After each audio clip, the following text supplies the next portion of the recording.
Hello, everyone! On my stream, anyway. Hi! I did get that hydrate, Cece. Thank you very much. And I'll go ahead and switch over.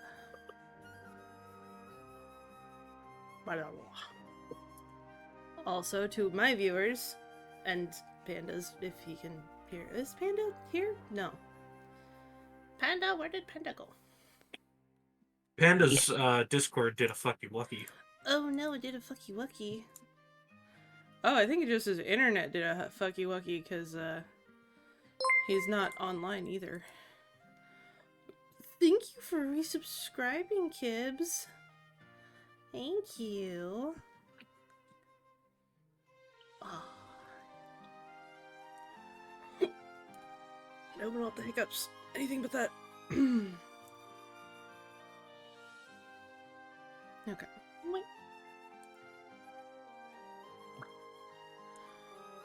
But yes, to my viewers, I apologize for last week, where we skipped unannouncedly. We're not entirely sure what happened, but we're 99.9% sure that a telephone pole went down and knocked out internet for us for 9 hours. And phone service! And our phone service was also really spotty during the time, so it was kind of a shit show. We ended up watching DVDs because we had no internet. Old school, baby. Old school of you. Huh? I said, how old school of you? I mean, technically it was Blu-ray, but you know. Close enough. We watched Free Guy. It was No great. one's physical media anymore. In the times when digital media fucks you over, that's why. Mm-hmm. I still have books. What a loser. I do have books as well. Careful who you are taunting. Yeah, I Wyrd, have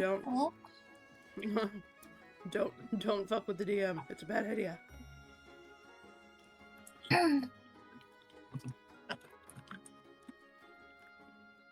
Alright, so otherwise, while we wait for Badger to get back, how's everyone doing?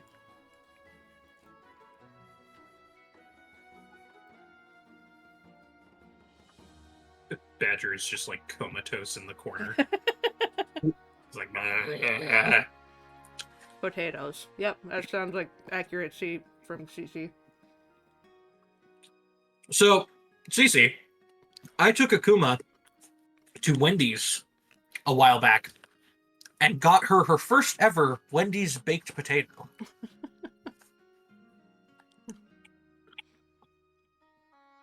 Well, you got you a baked potato. I just tried it. You ate it. I ate some of it. I ate like 2 bites. But it was good. And you liked it. I did like it. Not the most appropriate answer. Wendy says baked potatoes. Mm-hmm. You guys really need to catch up on your Wendy's lore. There's lore now. That's funny. But yes, CC, Wendy's has baked potatoes, and they are quite good. They're very fluffy. Is Clearly no one watched OG Smosh. No. Ooh, you know what else they have right now that's really fucking good?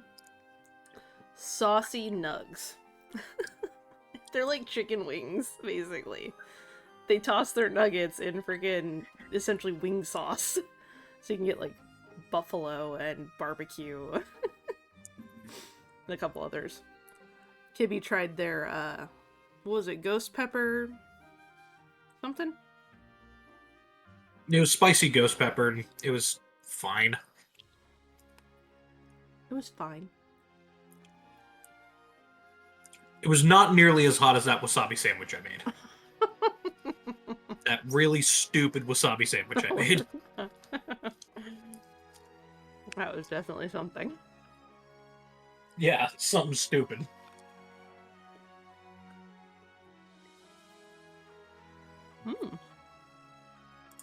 It sounds like fun, Cece. How are my friendos in the chat? Anything going on with you guys?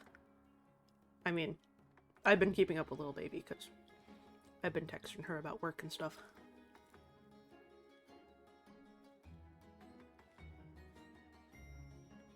Sarah Loss, you're not a rando.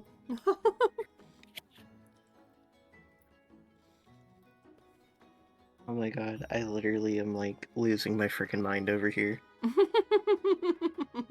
Trying to finish a project for Ooh. my drawing class and I want to die. It's a self-portrait. I hate it. Oh, I hate self-portraits. They suck. Yeah, no, it's the worst fucking thing ever. It's so dumb. And I've been putting off doing it until the last minute because I hate it and it makes me want death. So that's what I'm working on right now. That's where we're at in the chat, and I want to die. Because right now I'm working on my hair. Which is also really annoying. I'm excited for you guys to get to 55. That said, I did want to pose a question since we're still waiting on Panda. And I'll be honest, I have been craving playing Subnautica again. But I don't want to just play Subnautica. So I was thinking about adding mods to make it more interesting. Would So you call it Scarier. scarier? To make it scarier. So I was going to ask if anyone would be interested in watching me play the Red Plague mod of Subnautica. Now, Okay. Akuma, I have to ask, would you call it Submodica? Yes, I would probably call it something cheesy like that. Don't know that mod. It's relatively new. And I think they just released Act 1 for it. They're working on it still. So it would be a little buggy, potentially. And it's... No, I'm not doing that. I'm also not adding the silence, because those are huge no's for me. Make them crash the game. No! No, so the Red Plague mod, from what I understand of it, is supposed to be a 5-part, like, Act 1 through 5. They've only released Part 1 so far. But that's still a lot of content, because, you know, 10 minutes in Subnautica, you could just spend frickin' looking for titanium. It would make it very scary. And CC, if I'm not mistaken, because I have seen a few things noted in the mod, like, listing, Hello. there would Hello. be a... It might crash my computer anyway. It adds... My PC's been so weird lately. No, you're good. So it doesn't add extra story. It changes the story to be a new thing. I'm talking about a mod that I'm considering trying in Subnautica called the Red Plague. Oh. It makes it very okay. spooky and adds a few big beasties. Okay. Very, okay. very, very big beasties. I didn't know you were a size queen. It also makes it into, like, Subnautica has its own kind of horror aspects to it, Oh, definitely. but this makes it like a horror game.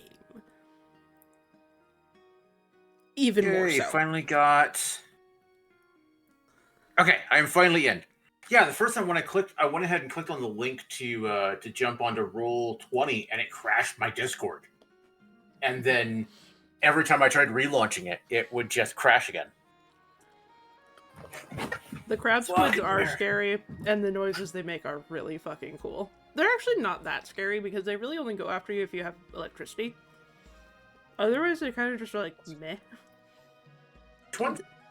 The crab squids. Huge things with tentacles? The crab squids are, like, they have a big bulbous head. They kind of look like a light bulb with crab legs. Is the easiest way to describe what they look like. I don't remember if I've ever seen one of them. I will send you a picture so you know what they look like. Okay.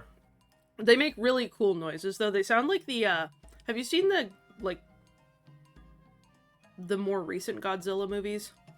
Like the first one? No. Okay. I would say they sound like the, Godzilla's enemy in that, but, since you don't know what it is, I just will drop it there.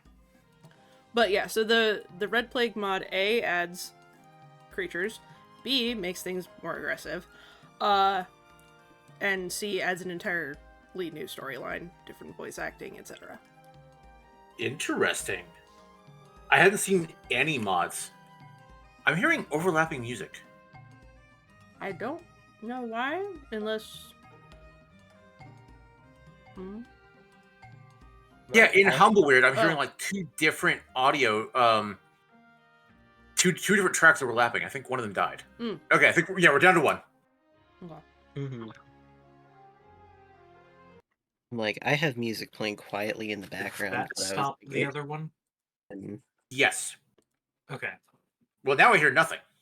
Good. Yes, I tried to make both of them stop so that I only got one going. There we go. Also, for your viewing pleasure, Panda, that is a crab squid.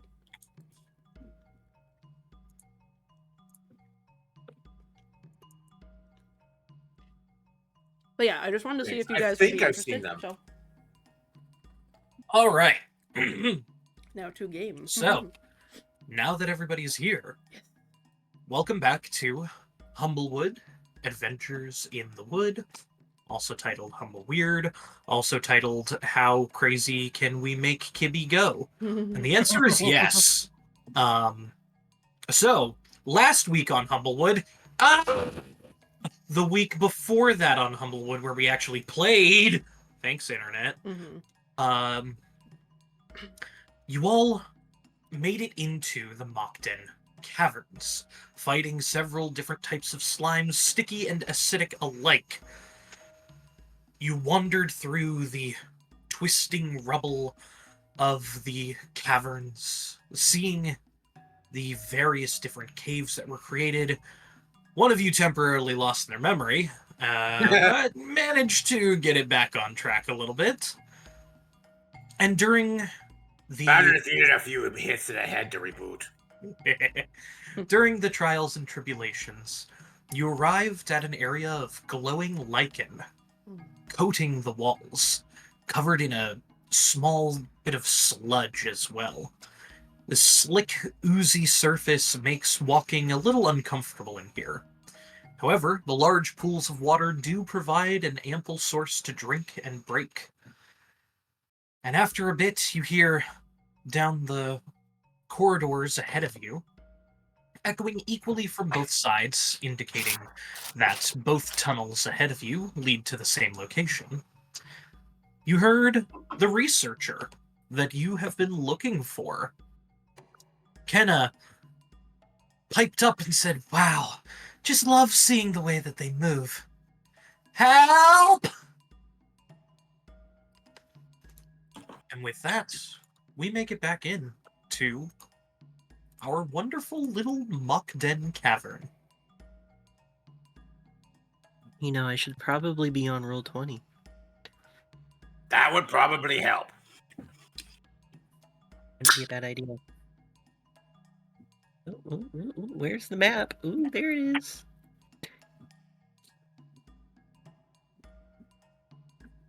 About how far away does the researcher sound? It's a little hard to tell with the echoing, but you could make a perception check for me.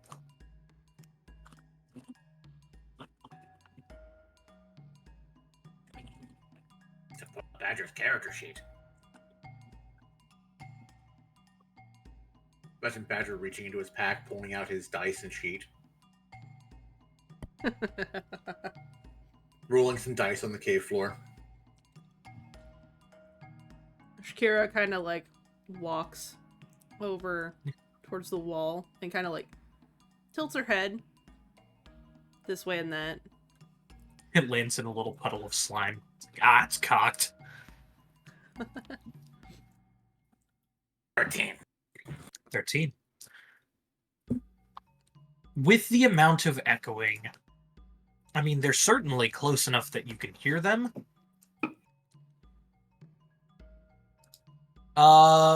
More than 60 feet away, but not more than 120. Badger will cautiously make his way down the hallway. Okay.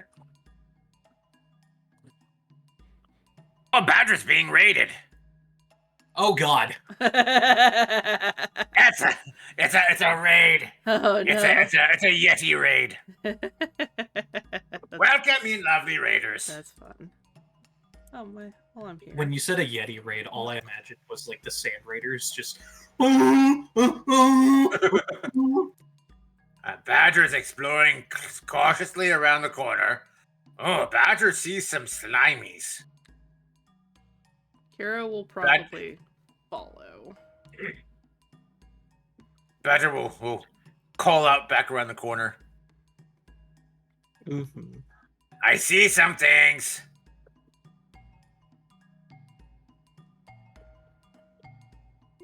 All right. As you look further into the tunnel, the smears of luminescent residue line the walls of this tunnel.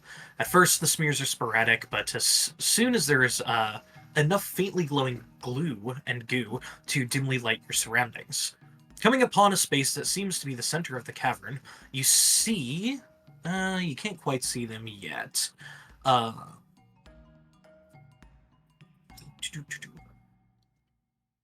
You glance around, and with your perception and your cautious movement, you see that these slimes are actually all stuck to the ceiling right now. Wait, no, stalagmites. All right. Could I also have everybody who's walking up to the cavern make a stealth check for me? Ooh, fun. Kira's What is my... I think. Badger tries to control his clanking. Badger did a pretty good job. Jesus Christ, I can't roll to save my life. Neither can I, because I rolled a nat 1. I rolled an 8. Phoebe has a 19. It's a 4. Badger got 18. We're off to a great start, guys. Is Yeah. Badger wearing his heavy armor? Oh, Badger is. So, disadvantage on that. Are No. beautiful. You're Also, Badger wrestling was and- doing good until he wasn't. You're rustling and clanking as you all move forward. Ashkira, as you can't really see at all, Mhm. Especially not where you're walking, as you're wandering forward, your foot hits a slick spot on the ground. The ooze residue that has been left behind causes you to trip and slam down hard into the floor below. You hear the loud clattering of your walking stick, and that causes a slight jump in the party. Little baby is like nowhere to be seen by any of you. Just completely invisible. But the clinking you hear. Hello? Is someone there? Please help! The slimes are about to go into their feeding frenzy, and I think I'm their meal! That doesn't sound good. Badger will heroically leap forward. All right. Badger will save you! Badger, as you step down into that giant bit of goop, Oh no. I need you. Let me Oh, just triple check here. Badger senses Badger has made a mistake. Badger has done an oopsie whoopsie. I need you to make a strength saving throw, as the ooze down here is less slick than everything else and is very sticky. Oh, dirty 20. You can completely ignore it. It's just like this suctioning noises as Badger like walks through it. As it tries to stick to my feet. This is why it's important to have good shoes. All right. And with that amazing bit of life advice, I need everybody initiative. Okay.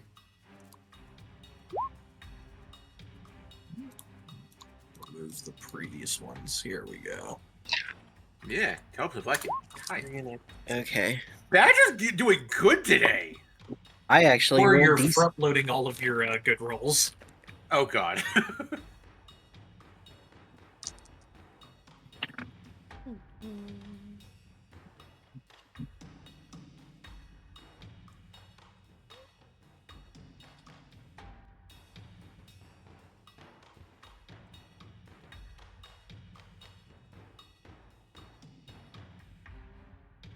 Oh, I forgot that these slimes have amazing bonuses to their initiative.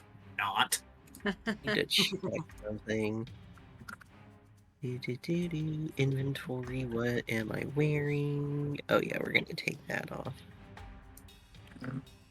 Okay. Well, in a minute.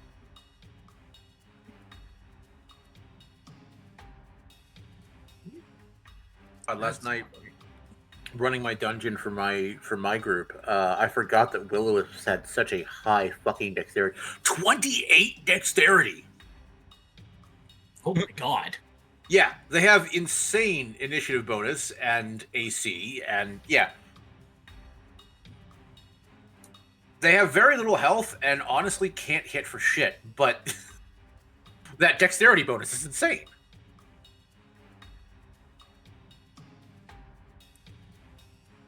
Because they're just silly little guys. Well, just don't make them your enemies. If only they weren't, like, categorically, I think they're lawful evil? They just want to lead people to their doom. Yeah, just like politicians. Badger didn't vote for the Will-O-Wisps. And we will leave political discussions with that. Yes, fantasy politics is fine. Real life politics is awful. Yes. Yes. Let's change the subject. Let's change the fucking subject as we all turn into John Mulaney. Oh, God.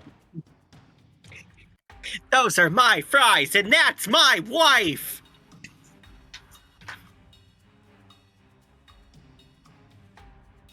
All right, Rhodey, you are up first. Okay. So Rhodey has noticed that Badger walked across the slime and it was a little sticky icky. She's gonna move up behind him. And she is going to take off her chain shirt so that she is not weighed down by medium armor, because I believe she can't wear medium armor if I want to do what I'm doing. I'll say that you did this before the combat because it does take a while to remove medium armor, but she's wearing say a that you were able chainmail. to- Yeah, and it still takes a second, like, it's not like a regular shirt. You have to struggle a little bit. It's usually worn, like, underneath other bits of padding and whatnot. It counts as medium armor. I don't know the exact amount of time it takes to doff medium armor, but I think it's not minute? it's not quick. So, taking off my chain shirt and also removing my shield. Need to make sure that... Okay. Perfect. I was right. Nice. But yeah, we'll say you did that prior to jumping into combat. Okay, and then Rhodey's gonna climb onto Badger's shoulder and then fly 5 feet over here and hover.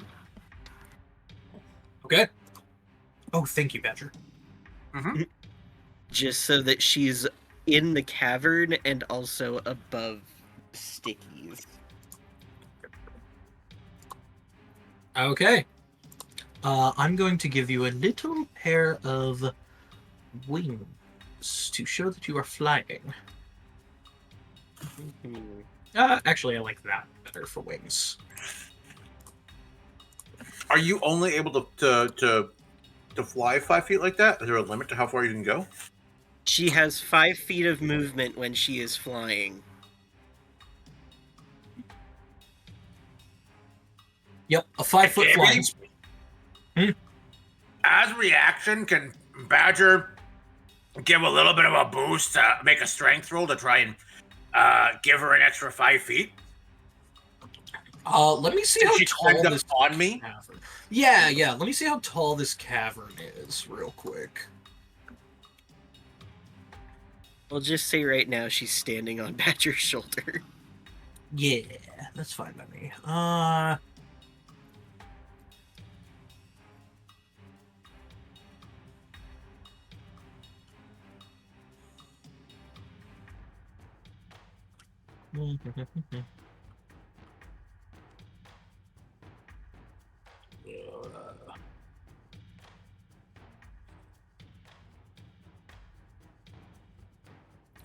Open areas have ceilings that are 15 feet high unless otherwise specified. How tall is Badger with his arms fully stretched out above his head? Oh, 8 feet, maybe 8.5. So I think he's like 6.5 to 7 feet tall. Normally.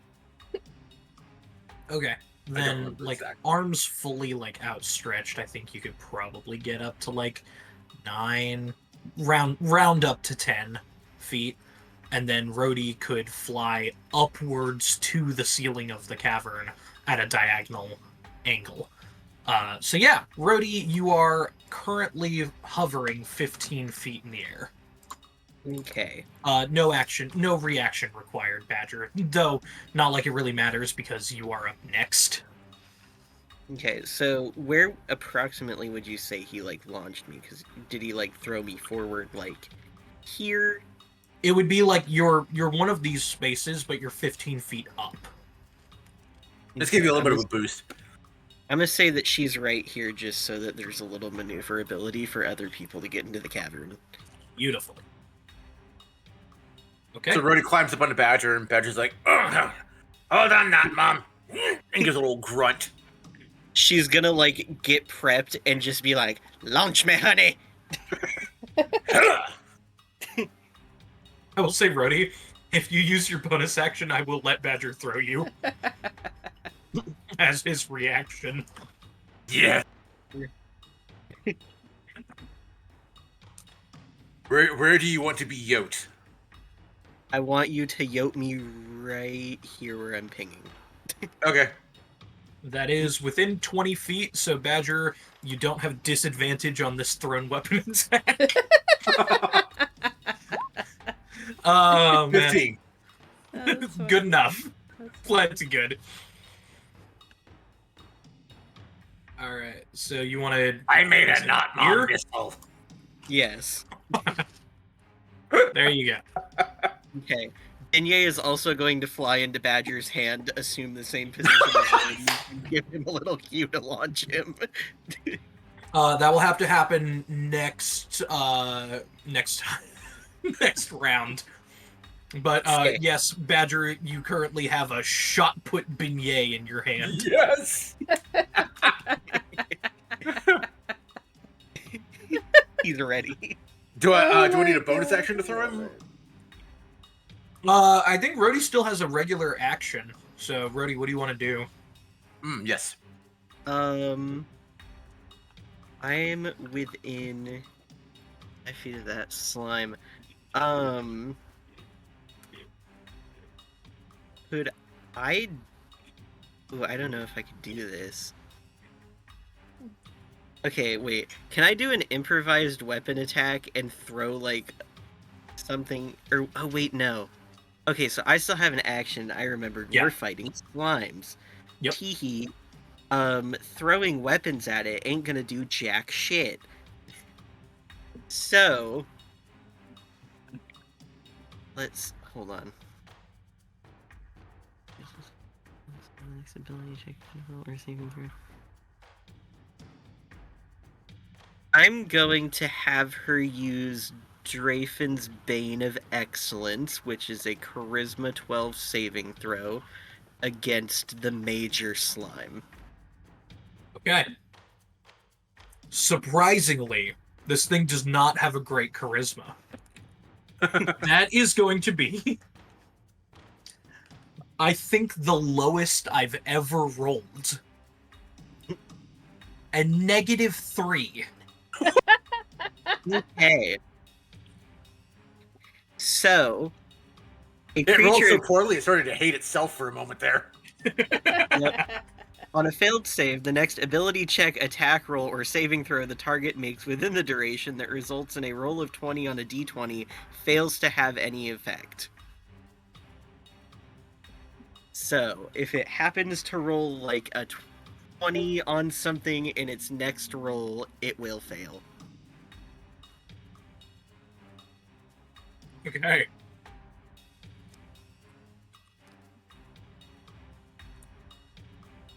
Sounds amazing.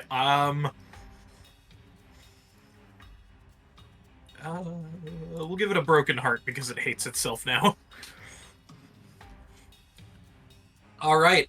You have effectively given the slime depression. Good job. Another sentence I don't think I've ever said.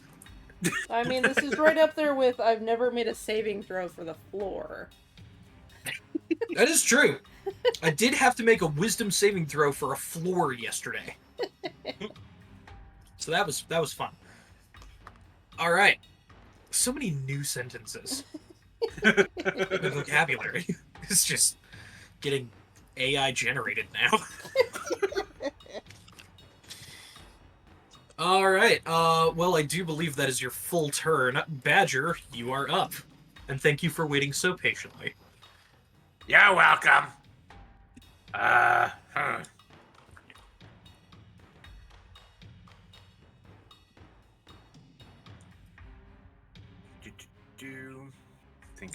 Thinking.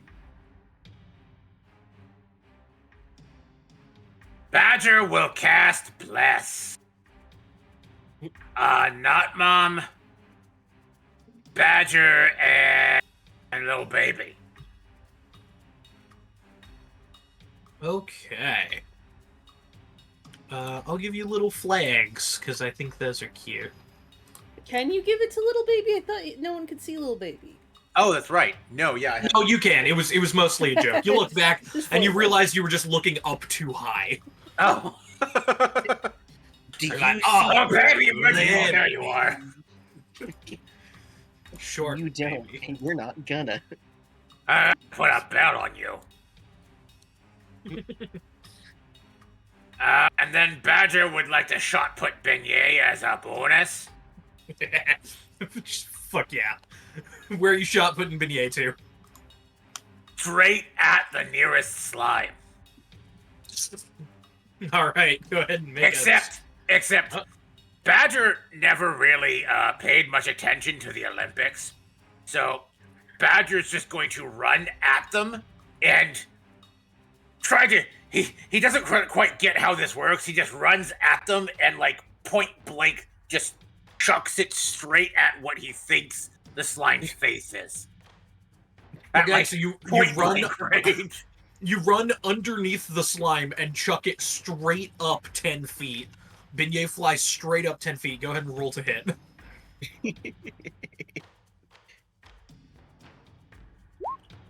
Damn it! Beignet hits the ceiling. Oh no! You all hear just this little squeak, just a little, as he hits the ceiling. Oops. And what is the group score? Sorry, Badger couldn't tell the slime's face from its anus. I'm just gonna say that Beignet lands like right here. He just bounces off the ceiling. Just like a squeaky toy. Did I stun the little guy? Oh, this is what the judges are scoring. Oh god. Gives him The like slimes are holding up little cards. He just gives Badger like a teeny tiny little thumbs up with his little bat hand. You got 2 It's ones, okay. a 3, and a 4. Yeah. He's okay, folks. Beignet's okay. Poor little I don't know. I beignet. might take him out of the running now for gold. I will say when the camera pans over to Beignet, you see teeny tiny little cornbreads floating around in a circle, and you hear the Cheep, cheep, cheep, cheep, cheep. I think Beignet that is all is of Badger's turn. and he's just like a little dazed. Any more movement from Badger? No. Question, did I actually deal any damage to Beignet? No. Not Okay. that. Okay. Because I'm thinking how incredibly fucked up it would be for me to get temp HP from bouncing Beignet off the ceiling. I mean, you want to kill Beignet. I'm not trying to kill Beignet. That's why I'm like, oh my god, that'd be fucked up. Badger's done. I'm just saying, man. Badger will back away over here. Wait a minute. Did What? you add bless? Yes, I did. Why? You to your attack roll? You didn't add No, bless. I did not. No, Roll I a did d4. not. These slimes don't have a very high armor class. Does a 9 hit? A 9 actually does hit. Oh! So Badger put Beignet up the slime's anus. Yeah, Badger, you watch as Beignet flies up into the slime, dealing 1d4 plus your strength, so plus 2. yes, that amount. There you go. Dealing 5 points of damage to the slime.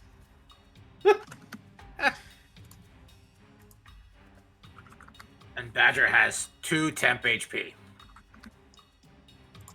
All right, and Beignet is now engulfed by the slime. So Beignet That's is better or now, worse? Beignet is now trapped inside of the slime. Beignet will start suffocating next round. Okay, we've got a plan. All right, Ishkira, you are, though, at the same initiative as the large slime in the center. You go first because your dexterity is higher. Okie dokie. Alright, I fell over, didn't I? Yes, but not in a detrimental to movement speed way. Okay. Also, you're a crocodile. You are at your best when prone. True. Just death roll. There you go. They're across the floor. Yeah, just like belly slide across. I feel like kaiju right now, just belly sliding across the floor. Okay, so I'm gonna go ahead and move over here so that I can see question mark. And If you can see, you can see. yes, I can see. And then I'm gonna bonus action to move Martin. He can move 30. Let me see where I can put him. Anywhere here. Since he's incorporeal, he can technically be in the slime without getting stuck. He can also walk straight through walls, That so... is true. Alright. So he's just gonna go ahead and move right here. Yeah, Martin has no clip, so... He just clips through the wall. Hey kids, you want to see a dead body? Sticks his head out of the wall. Martin has been banned from the server due to flying. I'm kidding. Okay, so he is still within 10 feet of Kira. Kira, seeing the slimes, is gonna throw a spirit dart. Actually, Kira didn't know that this is sticky, right? Because She probably heard Badger going slurp slurp through it. I will definitely say you heard a very distinctive and then as Badger ran forward and like galoshed his way through it. Not a verb, but it is now. Okay. Then yeah, she's gonna stay there and then cast Spirit Dart, which I need to open. It probably sounded like what you would imagine it would sound like if Badger was in a kiddie pool and then saw a box of donuts.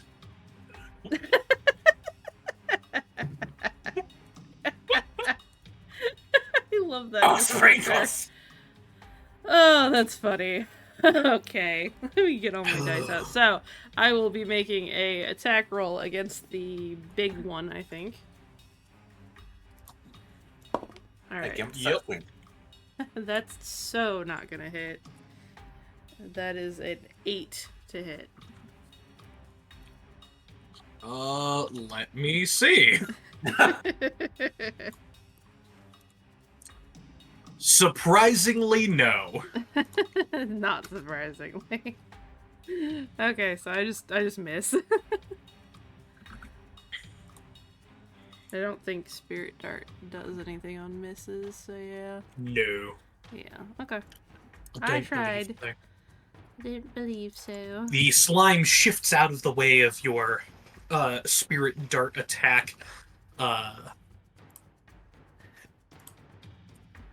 And it is its turn.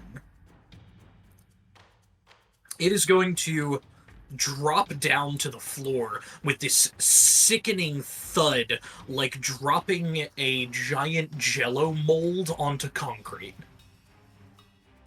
Nice. Kind of gloops outwards and then reconstitutes itself before, with a very weird amount of speed, is going to gloop its way over here next to Badger. It's not right.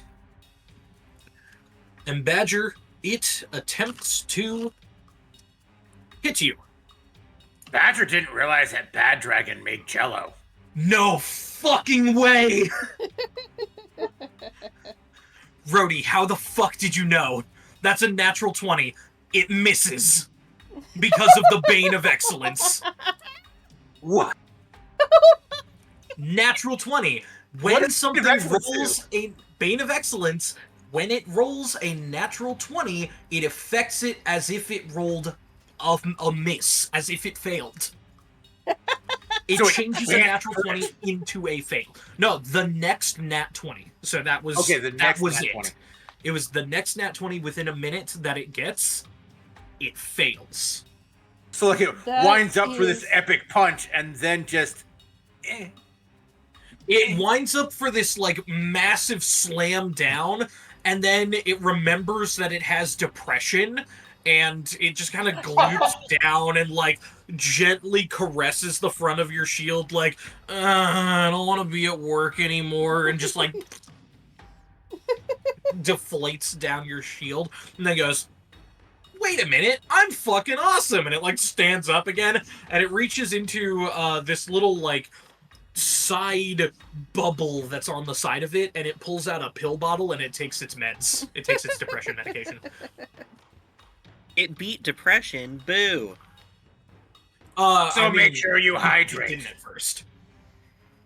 Yeah, it is currently like sticking its little edge of its pseudopod into this giant moat of what looks like very green water. It's important to practice good self-care. Alrighty. This little sticky slime is gonna move up to here and goes, hey, this one has a snack. No fair. I want a snack, and is going to attempt to hit Rhodey. Who's 15 feet in the air? Yeah, they're stuck on the ceiling right now. Only this one Oh. dropped. Alright. So, does a 17 hit? Jesus Christ, yes. Alrighty. I would Oh, hit you yeah. if I had my armor on. Oh yeah, here we go. Ready? 3 damage. Let's fucking go. That is 3 points of bludgeoning damage. Okay. Alright. Little baby pudding snatcher, sweet face angel cheeks. It is on to you. Badger just It remembered says this Badger has attack snacks. taken some damage.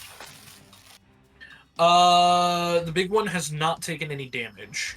The only one that's taking damage is the one that Beignet is currently being eaten by. Oh, The one with the I think beignet it's because you can't- suppository. I can God. like slightly. Okay, I'm gonna. Let's see.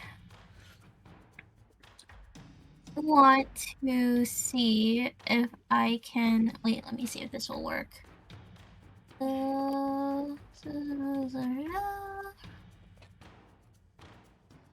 Okay. Alrighty.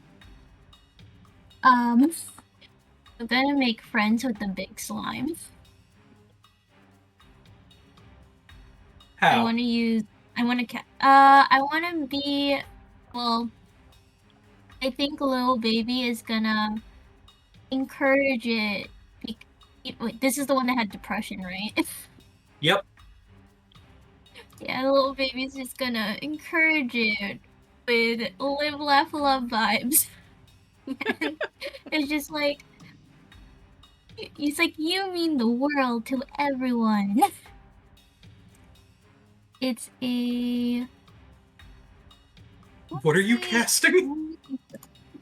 I'm casting friends. I'm gonna be friends with the slime. Oh my god. This is fucking You great. magically emanate a sense of friendship towards one creature you can see within range. You must succeed a wisdom saving throw. Yeah. That... I love this die. This die is amazing. That is an 18. Let's see. I'm trying to like look at it. Let's see. Testing time, range. It must succeed a wisdom saving throw or have the charmed condition. Also, you have to be within 10 feet of it, so you have to move a little closer. I definitely will move a little closer. Because I actually can't see Beignet. Oh, that makes a lot more sense. Okay. Ah, little baby, also, as you step there, I do need you to make a strength saving throw. As you step into the goo. Let's see, strength. Not strong. I totally am envisioning. You do get to add a d4 to it because you are blessed. Power of Badger compels you. A 9? It's plus 1d4, Yeah. technically. Oh, 1d4. Uh-huh.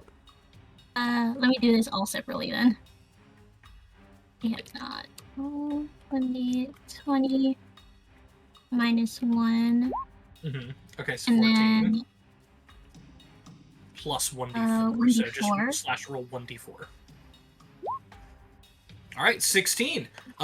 Your paws get a little bit sticky and goopy, and you look down and it's like, ew. And you do that like cat when they like step on tape and just like flick your foot out. And you manage to step on little clumps of dirt instead that just barely don't stick to you, so you're all good. little nubby legs. Okay, What the I heck? am trying to see what it is for, like, what the save is. So I don't read think your it's- thing, and it says, you magically emanate a sense of friendship towards one creature you can see within range. The target must succeed a wisdom saving throw, which I got an 18, or have the charmed condition for the duration.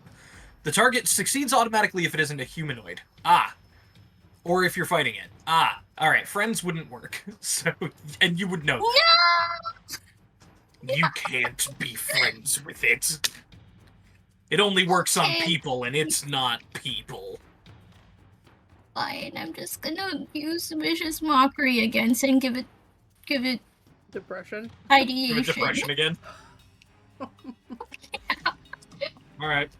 You could also bing bong the one with beignet in it. That is true. That is true. I think it's fine. So you're I will use mocking the dishes. big guy? Yeah. What do you say to it? You're too unnecessarily big and you take up too much space. Ah, that's a 3. That fails. Roll 1d6, and it has, what, disadvantage on its next attack roll? Yeah. Yes. Yeah. And body image issues now. I'll get the heart again. Oh no, that is only a nap one. That's fine. So 1 damage? Yeah, 1 damage. Okay, I'm not putting the heart on it because you didn't do more damage than 1.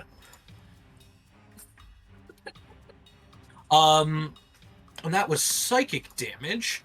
As soon as you hit it with the psychic damage, you watch as the shifting slime, because I can actually do this, turns a bright violet color. Is that?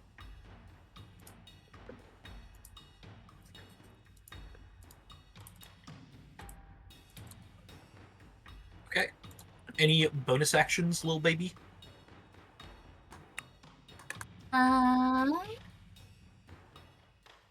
Let's see. I think he's still got some movement. I need to measure. I'm gonna just move another 10 feet. Move right here. Okay. It does get to take an attack of opportunity against you as you leave its range, but it will be at disadvantage. Okay, the first one was an 18, the second one was cocked. Second one is awful. 11? Well, wait, so is it 11 or is it 18? I rolled a disadvantage. The lower is 11. Oh yeah, it didn't hit. Yeah, misses. Let's go. Little baby I don't like hitting skillfully little baby. dodges. Little baby trips over a bug and rolls into the corner. Alrighty. But that, I believe, is the end of your turn. So this one is going to move 5, 10, 15 across the ceiling and drop down right in front of Eshkira as it releases itself from the ceiling. And it's going to try to hit her along the way as it's falling. No. And then the other one is going to chew on Beignet. That's quite rude. If Badger can't eat him, no one can. It's a little too hot, and you watch it kind of grows a mouth and goes like... as Beignet is a little bit too warm. Why is it spicy? And that was a 5 to hit, so Beignet does not take additional crushing damage. Mm-hmm. Oh wait, he's restrained. Attacks against him have advantage. I rolled another 2! That's fucking incredible. That is awesome. I'm gonna stop using that die. Going in Beignet has jail. claw armor. I'm gonna Dice use jail. the one that actually hates you guys. Oh no.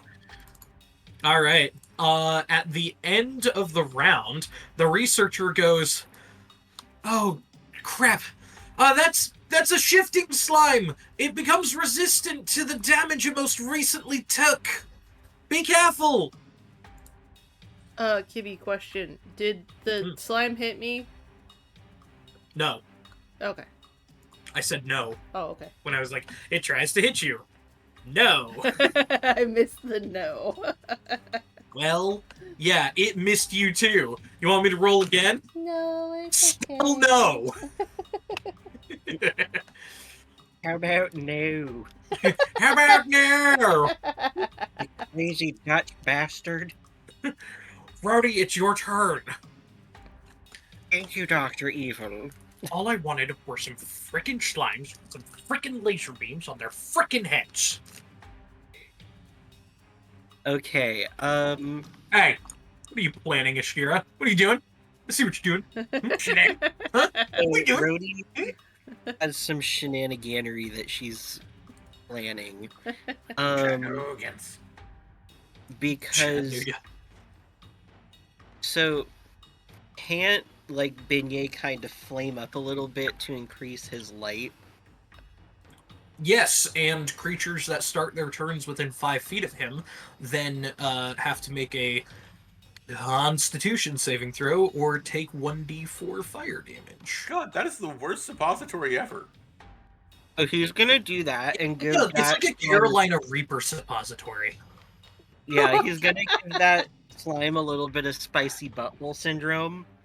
Absolutely. Oh no. Okay. God. Beignet flares up. Mhm. Love this. He flamed Badger's on. sympathetic. Flame Mhm. on. Badger did that once with jalapenos. Never again. So then for my action, I'm gonna have Rhodey. Except Badger pronounced it jalapenos. So that one slime that hit Rhodey, is that like on her? No, it's like on the ceiling in front of you. Okay. She's gonna stick her little bee hand on it and cast Inflict Wounds. You watch as you put your hand out, it like reaches out a little pseudopod tendril, and like the painting in the Sistine Chapel, you just barely touch, and it just begins to immediately turn black. That is going to be a con save, if I'm not mistaken. I believe it is a con save of 12. 8. No. Okay, It's like I get to roll. Wait, everyone? I get to roll 2d10. Oh boy. Hold on. Ruh-roh, Raggy. I'm gonna take 12 points of necrotic damage. Oh! He Ow! grabs its hand, and it's like a joy buzzer. Yeah, the entire slime turns black, except for the slime core, which just has this, like, massive crack running through it. It is barely holding together. Forgot we had some of those. And, oh, wait a minute. Hold on. I forgot. What did the slime cores do? I wrote it down in your inventory specifically. Thank you. Okay.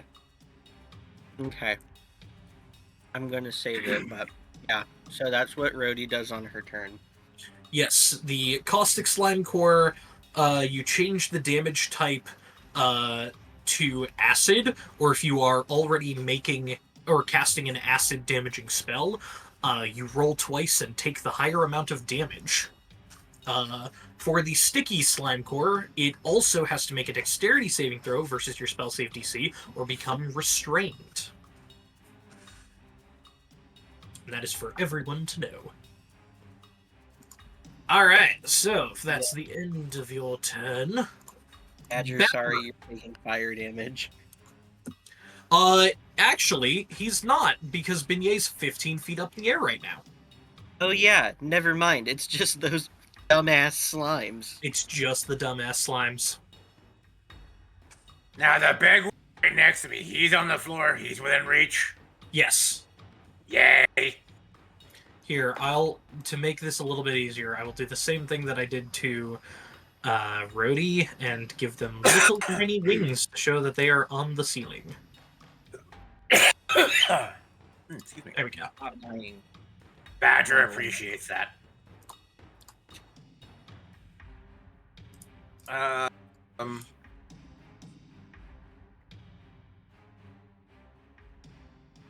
Also, Badger, this already tried to take an attack of opportunity. It does not have a reaction, so you can move away from it freely. Nah, if anything, I was going to try and get advantage on it, but I've got nobody to flank. So,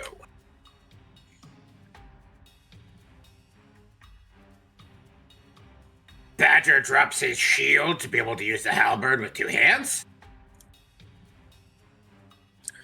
He goes ting as it hits the goop down here.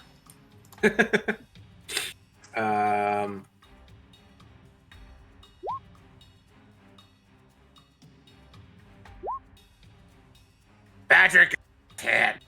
10 hits. Yay.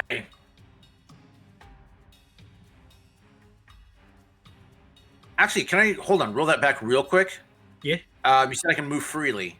Yes. Badger dances. Oh no, Rhodey's up in the air. Shit, never mind. I was going to try and heal Rhodey and then move back and then make my attack. What's your strength score? 14. 14. D&D. High jump rules. Badger gonna Shaquille O'Neal this? You leap in the air a number of feet equal to 3 plus your strength modifier if you move at least 10 feet on foot immediately before the jump. So you go 5, 10, then you are 5 feet up in the air. Rhodey's 15 feet up in the air, and you have a little bit of a reach. I would say make an athletics check to see if you can tap Rhodey with this sprint jump. Yeah, we'll go with that.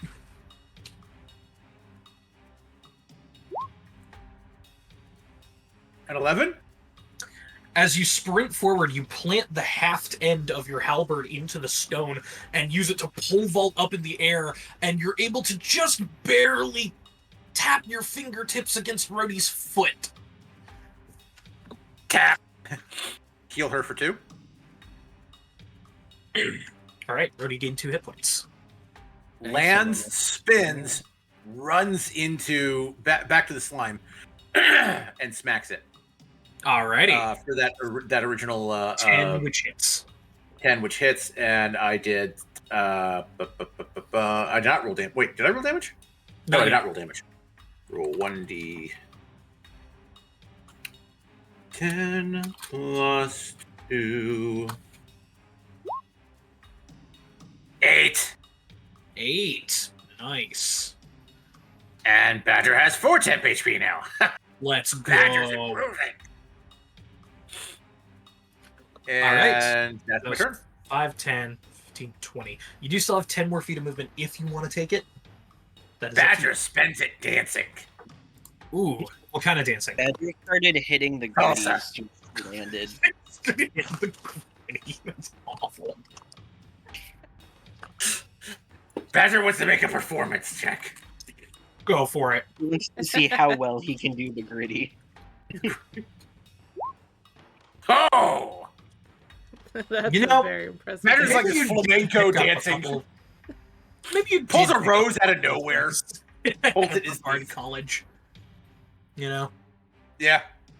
As we dance to the masochism tango. Bum bum. Shkira. Ashkira, yay, me! I would like to use my steam breath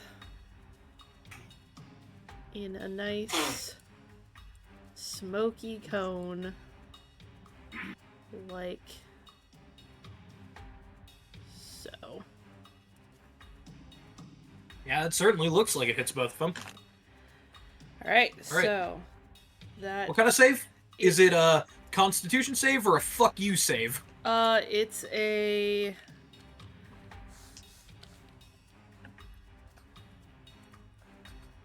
Wouldn't the creature's damage resistance change when I hit it again? Or is it didn't only seem- non-physical damage it changes? It did not seem to change with your slashing damage. it's a dex Ah. save. So I believe that's a fuck you save. It is a dex save? Yeah, that is most assuredly a fuck you save.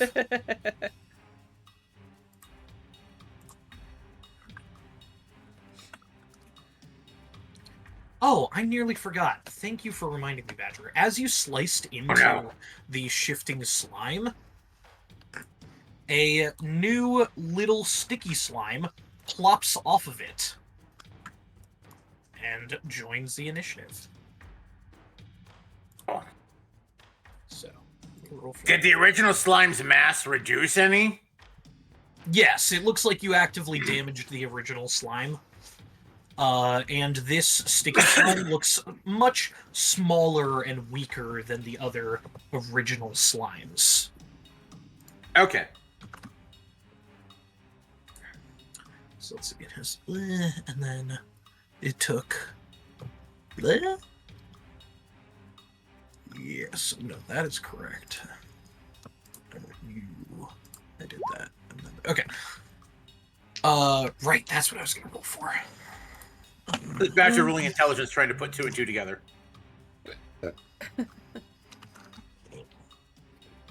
Starts counting on his paws. Okay. So for One slime. the one right in front of you is a 13, and the big slime is a definite fail. Okay, they both fail because they needed to hit a 14. Oh. So, let's see how much damage I do. Wait, so did that catch all 3 of them or just the first 2? Just the first 2. Ah, okay. Alright, so that is 10 fire damage. Oof. All right, and you watch as the shifting slime, as it takes the massive amount of fire damage there, its color begins to shift and change to What? a bright crimson. Yep, sounds about right. Boop. There we go. Cinnamon. That's Cinnamon, not how you cinnamon. eat a cinnamon roll. Hey, how you eat a cinnamon roll? Cinnamon roll. Funny. Okay, any bonus actions? Let me give a quick look. See, I don't believe I can take any other than maybe moving Martin. Let's see.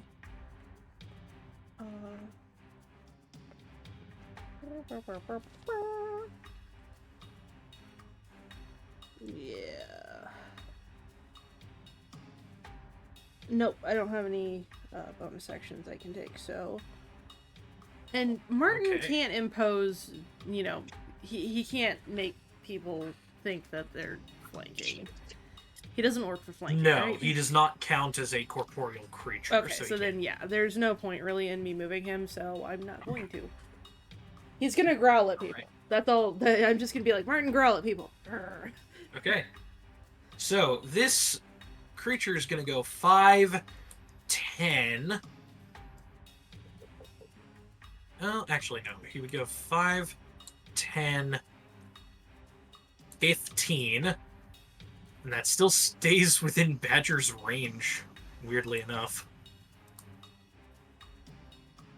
Thanks, reach weapons. I think, Badger, technically you could take an attack of opportunity with an unarmed strike if you wanted to. Yeah! Punch it.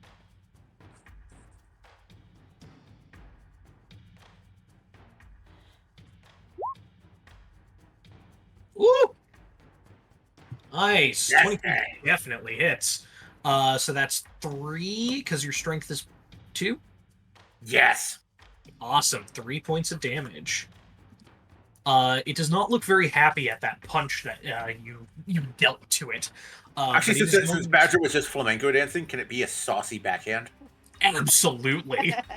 Saucy backhand. You backhand bitch slap the slime. It looks heavily offended, and is then going to dip We were down- dancing! It is going to dip down into the green pool below and use its action to start recovering. Badger doesn't like that. So it's going to suck up some of the tasty goo, Ooh. healing for 6. The bitch. Oh, I have. Oh wait, plus its con. Let me see. Beautiful. I think 6 I plus have its con. I can have something that will break this, and it'll be amazing. Hold on, let me see. All right. Let me see. Beautiful.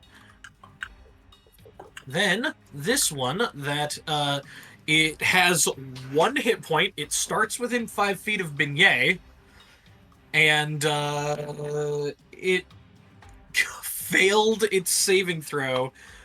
You watch as it's about to like strike out against Rhodey, and it just melts. And you watch as the slime core tink tink hits the ground. Hold on. Could Rhodey try and use like a reaction to grab the slime core before it falls to the ground? Sure, make an acrobatics check or sleight of hand. Woohoo! Which am I better at? Oh, both of them are +1, so I'm just gonna roll acrobatics and see what I get.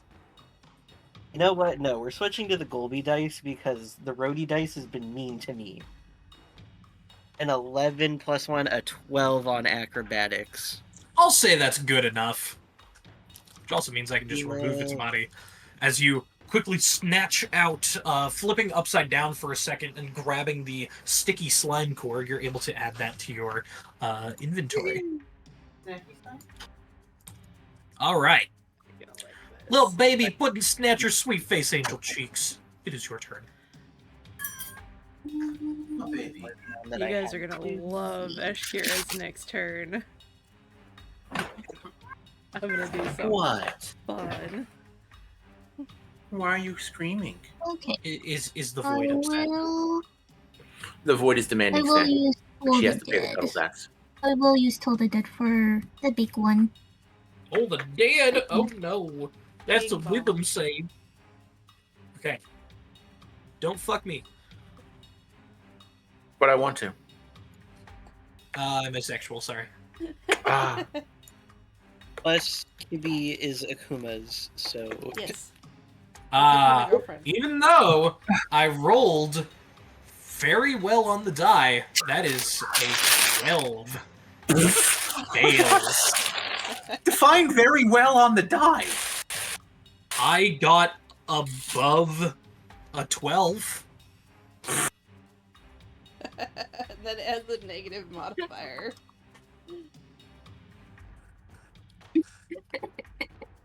I'm just curious. Okay, Wendy Toll damage. Oh! Ow! A How bomb. is this slimy boy looking? It is looking black It is As it gets Snacky hit. O'Clock. as it gets hit with the necrotic damage of the Yes. gonging bell. It turns a dark black.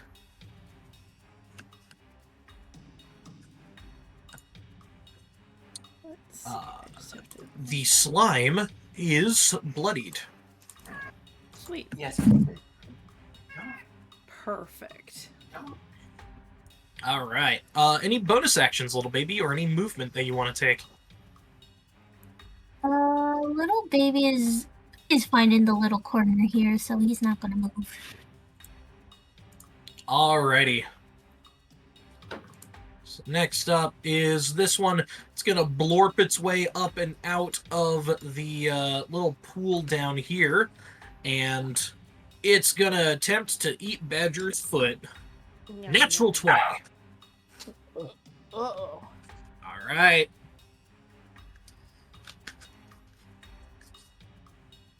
Now, should I pull a critical hit card or just double the dice of the damage? I think for this one, just because it did schlep off of the big one, and it's not quite as powerful, I personally think double dice damage. But what do you think, Badger? It's hitting you. Badger will take the damage. Badger lost his memories last time that happened.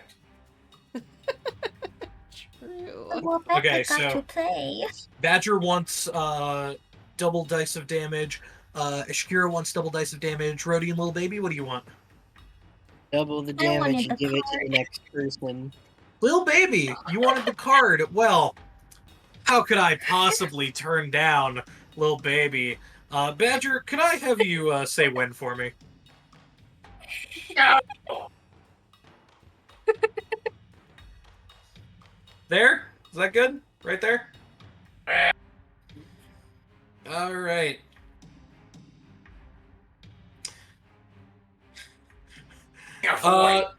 I need top or bottom.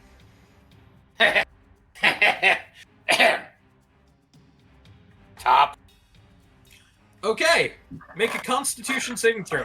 You did not get blunt force amnesia for getting the past 1d12 hours, Really? Oh god. which is funny. Amazing.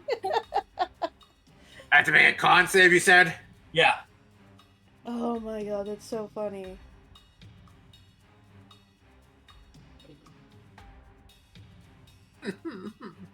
Not good. Triple damage, and on a failed save, your dexterity score is reduced by 1 until you receive any amount of magical healing. Okay, that's not too bad. Badger's dexterity was an 11 anyway, so that doesn't affect me any. Hey, there we go. Not too bad. Just triple damage. Yeah, just triple damage. It's only triple damage. Badger only has 12 hit points, so... Plus 4 temp HP. So, how bad? 12. Because I got a 4 times 3.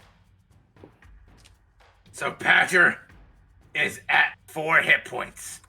Yeah. Ow. What the fuck? And then it looks at you, and it, like, raises up one of its pseudopods, and it takes another one, and just begins to rotate it in a fashion, and the one pseudopod just gets a little bit longer. This thing's definitely flipping you off. You funky little shit. And right in front of little baby. God. How They're fucking rude. There's a child present. Oh, I need to make a con save to not lose my concentration. Concentration, yes.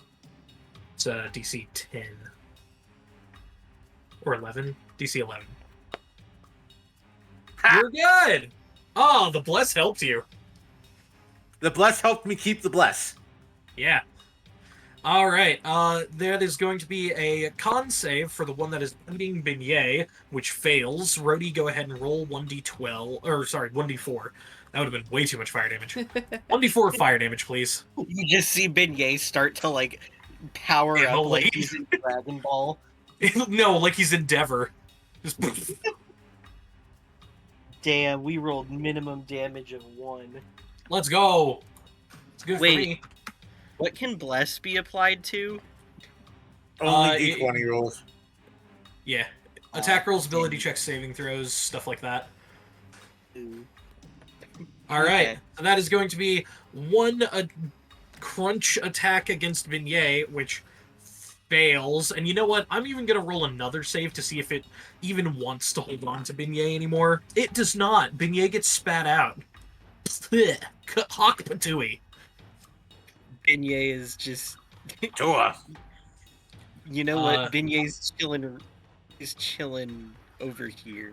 And it's going to go 5, 10, and then let go from the ceiling, which causes it to drop down to the floor. Bloop. Beignet knows that he's flamed on and he doesn't want to hurt his Does brother. Rhodey get an attack of Unfortunately, opportunity? it's not Beignet's turn. However, it would provoke an attack of opportunity from Rhodey as it falls past. Can Rhodey just catch him? Catch the slime? Oh, the slime. Yeah. Okay. No, she's I don't not think she gonna. would catch the She's not slime. gonna catch the slime. Can she give him a little spank on the booty with her mace? Yeah, go roll to hit. Add a Okay. d4 because you are blessed. Yeah, I'm gonna use my blessings. The safe word is gelato. Oh What? boy. Hold on. If I roll a 3 or above. Oh my god, it's just under. 19. 19? I mean, it still hits. I know, but if I rolled a dirty 20, that would have been funny. Yeah, true. All right. So that's what 1d6 plus your strength. Oh wait. That's 1d6. Hold, wait, no. Hold on, I'm sorry.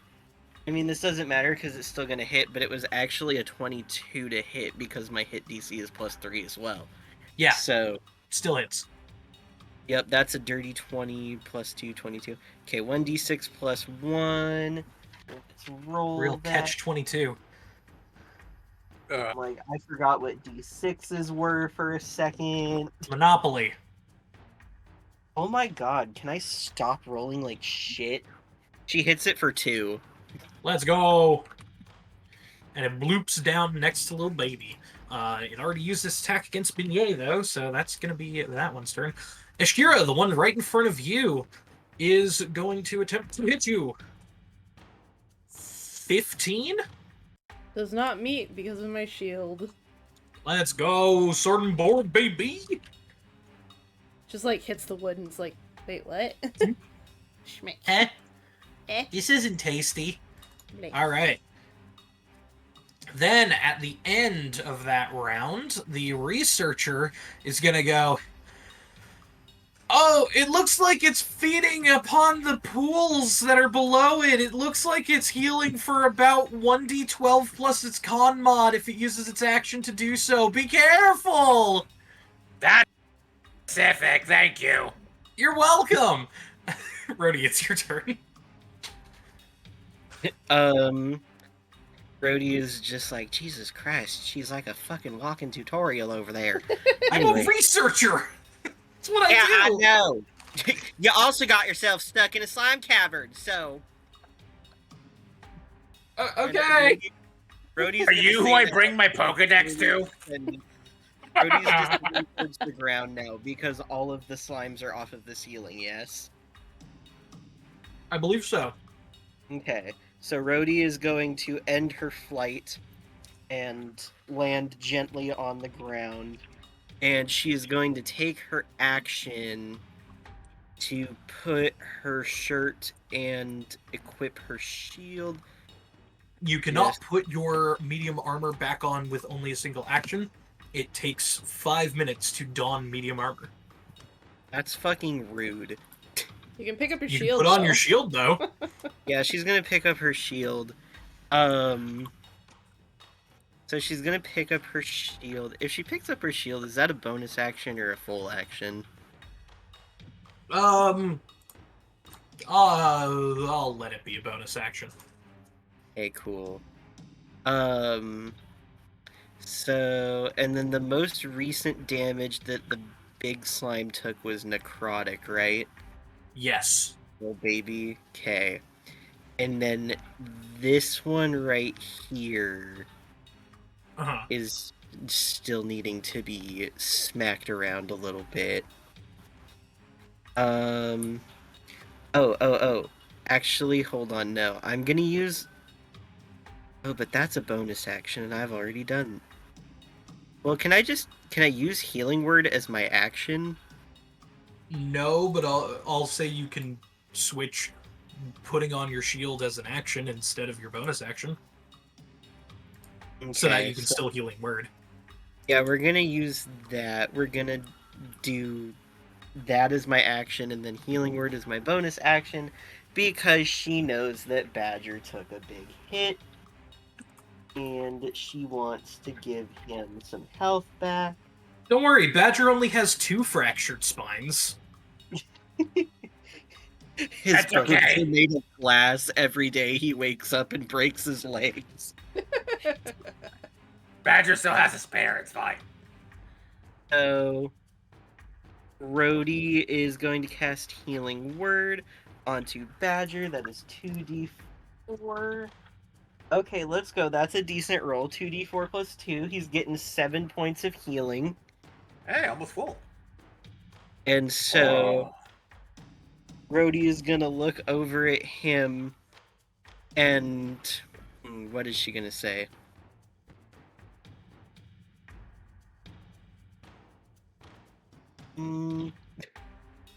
I think she's just gonna look at him and be like, "Are you all right, dear?" And then heal him.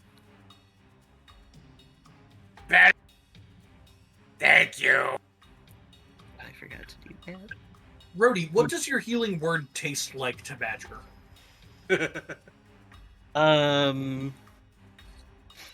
What is Badger's like favorite childhood meal? Pancakes with It tastes maple like- syrup. Oh, and lots of butter. That's what Rhodey's healing word tastes like. It tastes like everyone's favorite childhood dish. I like it. Nice. The power of not mom compels me.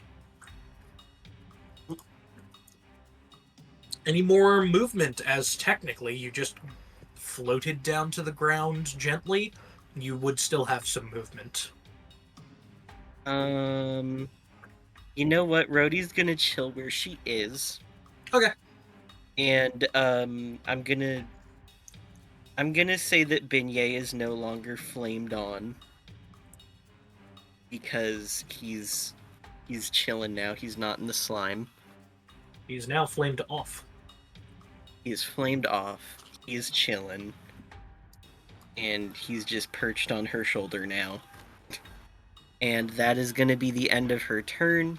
I just want to stay here so I can provide flanking to little baby.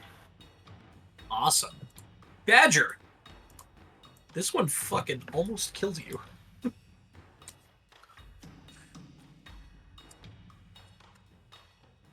Oh, also your dexterity goes back to 11.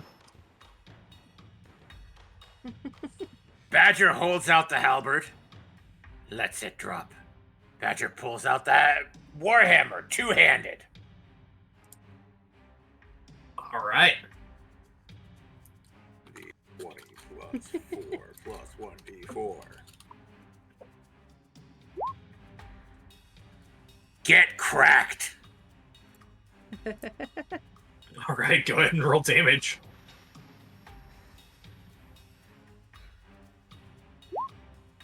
Wow. Don't you have Savage Attacker? Dude.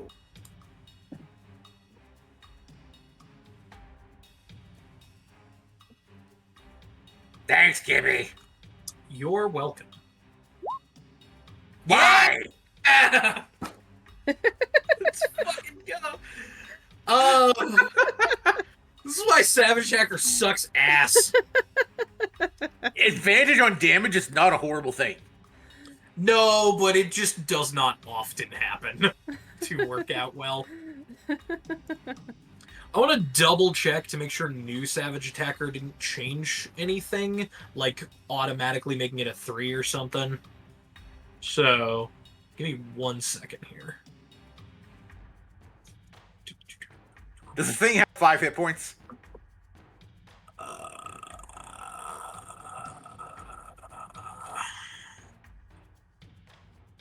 Okay, well, once per turn, when you hit a target with a weapon, you can roll the damage twice and use either roll against the target.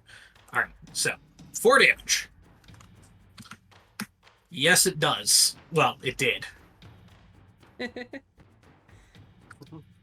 Oh, I'm so excited for this. This tracks where it is from All where it right. was. Badger's back to 2.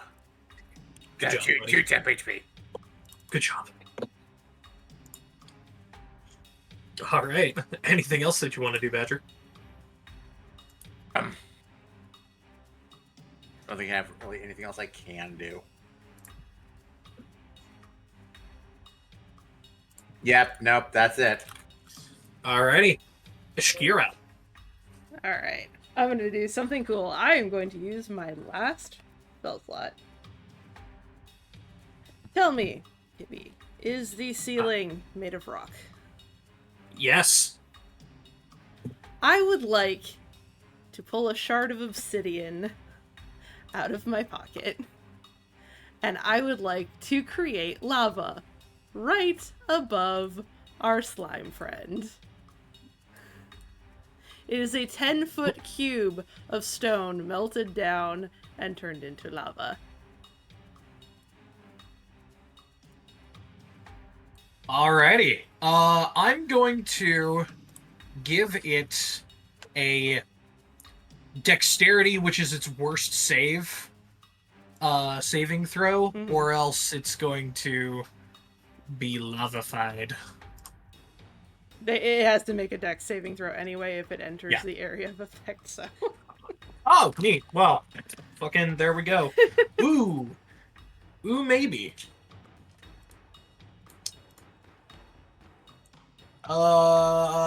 17, surprisingly. That does succeed. However, it will still take half the damage. Okay. So it will take half of 2d10 fire damage. Oh. That is an 8 and a 3, so 11 reduced by half. 5. It's 5, yeah.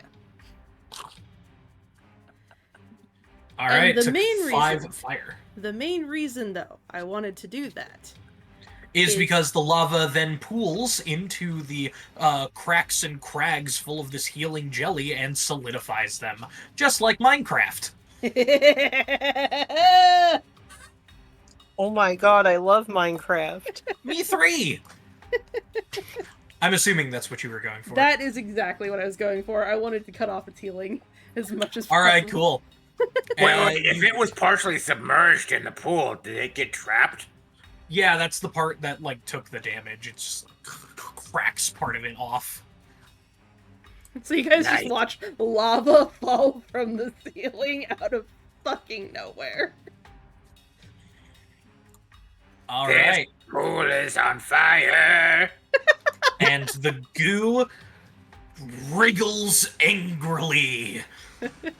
All right, And the that- goop is enraged. It is going to sloop its way forward here, and it is going to make 2 attacks, one against Badger and one against Rhodey. Oh no. All right, against Badger, that is going to be a 18. That hits. Okay.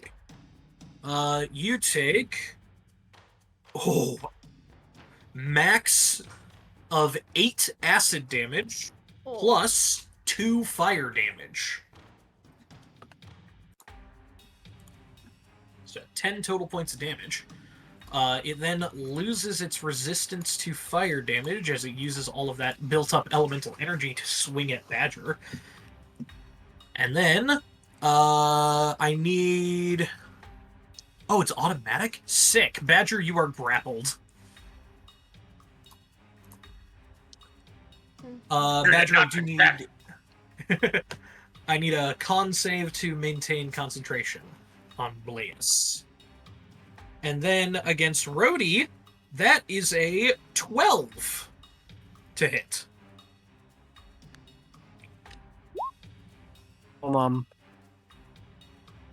Badger lost his bless. Sorry, I Oh. had something. I was chewing on something and it was at my teeth. It does not hit Rhodey. Her Let's DC go! Her armor class is 13 with the shield on. Yay. If I hadn't put the shield on, it would have hit. Good job. Good job. Good job, not mom. Mm-hmm. All right. And then, now that it has Badger grappled, it's going to use its bonus action to try to swallow Badger. So, Badger, I need a strength saving throw. Nah. Just... 19.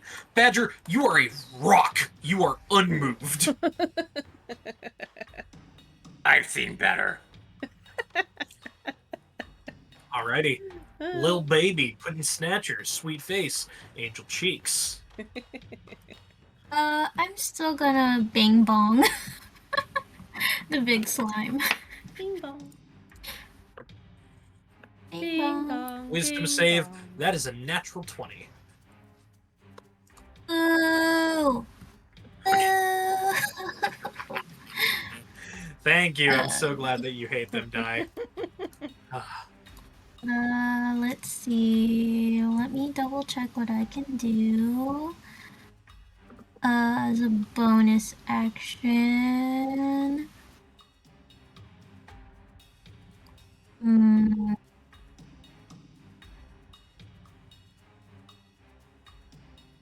Okay, well, if little baby gets hit, he's gonna use as a reaction his indestructible defense. That's if he gets hit, Inscrutable. because I know inscrutable, inscrutable defense.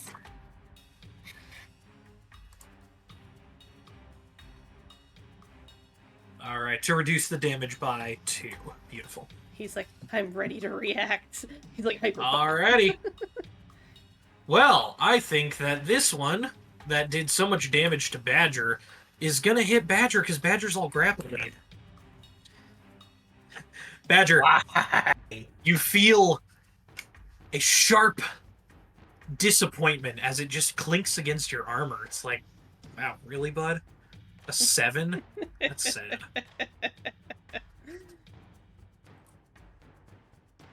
And took it personally. Against Ashkira. Natural 1. And sure, against little baby putting statue sweet face in cheeks, that is a 21. Jesus. What the hell? I think that Oh hits. yeah, that hit. Yeah, that hit. Yeah. Poor little baby. All right, little baby, that is going to be 3 Yeah. points of damage. Guys, we're getting rocked by frozen dairy. Oh gosh. Okay. But using your inscrutable defense, you only take 1 damage. Yay! It's That more checks so a off kind one of that I emotion. used.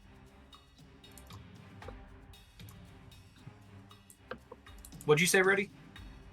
I said it's more so an emotional damage. No, it like stuck to you and got it hit a little bit of your fur, and then when it released, it didn't release the fur, and so it just waxed part of your leg. Ooh, yeah, that would hurt. All right, at the end of the round, Kenna the researcher is gonna go, ooh, ow.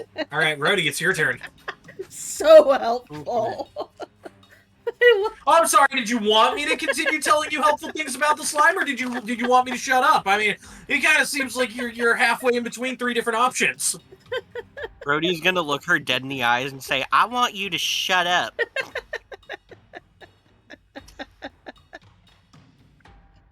Make And an then she intimidation is- check. She is... Hold on.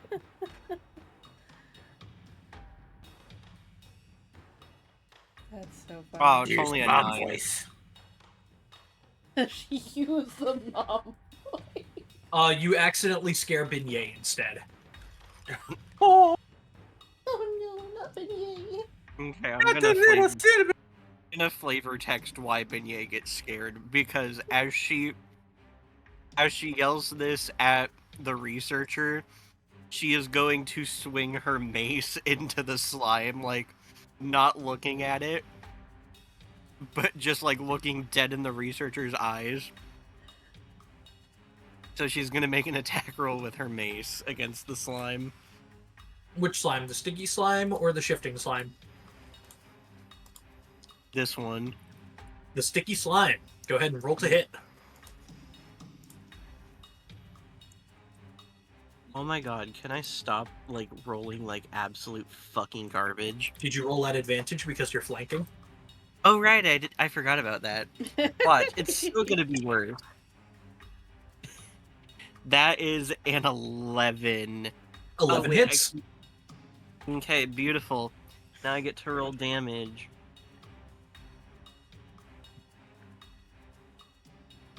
Oh my god. She hits it for 2 damage. This is embarrassing. Rudy needs a knife or something. Mm-hmm. Spatula. A spatula. She needs No, a giant no. wooden spoon. Rolling pin. Yes. Oh Mhm. no, I got it. A flip flop. Oh, chunk. Chunkla. The chocolate. All right. Rhodey, as you do slam the mace into it, your mace kind of gets stuck to the slime. I need you to make a strength saving throw. I'm gonna roll with the 1d20 I haven't used tonight because the other two have been treating me like crap. Does not Mom have any more healing in her? That is a 15, and not Mom does not. Oh no. Badger's in danger. All right, you're able to loose your mace from the sticky slime. All right, you do still have a bonus action and movement. Okay. Sorry, I was eating some Random delicious question, Kitty. M&Ms and had to throw them away. Yeah. Did I use a healing salve last time? So I know I have it marked down that I have ingredients for a healing salve. But something makes me think I used them on someone. You used it to undisease Badger. That's right. Okay, I just wanted to clear that out of my inventory because I was like, wait a minute. And technically you do still have one healing word left. Because you get one free one from your feat of Magic Initiate. I already used my free one. Did you? Yeah, because I hadn't reset. So, like, my spell slots, we hadn't reset them. And so, I had already used a level 1 spell. Oh, and then you used Inflict Wounds and Healing Word during this fight. Okay, then just make sure that you click Use on Healing Word so that it ticks the use of it in your features page. Yeah. I'm like, I knew that I didn't have it, so that's why I was, like, going off of that. Ooh. That's fair, that's fair. I just wanted to double check. Yeah. Just a reminder question to the other players. Have any of you used, because I think they're still viable right now, the weird little trinket we got that gains 4 temporary health and we have 2 uses for? So if I recall correctly, it was only valid until we leveled up. I had completely forgotten about that, actually. Didn't mine turn into Rebecca? It did, but you can still use it as such. Rebecca is multi-use. So yeah, Rhodey, you could use your bonus action to give yourself 4 temporary hit points. But why would I do that when I'm at 10? Because it's temporary hit points. They are a shield on top of your hit points. It doesn't heal you, it gives you an extra little buffer. I'm not gonna do that. I'm just gonna end my turn. Okay. The thing Bagger. is, I was just bringing it up because we're probably going to lose it soon if we don't use it. Badger is grappled. Does Badger have disadvantage on attacks while grappled? No, grapple just means that your speed is 0. Okay. If I can type 1d20 plus, not plus 10. Oh, right, I'm not blessed anymore. Sag.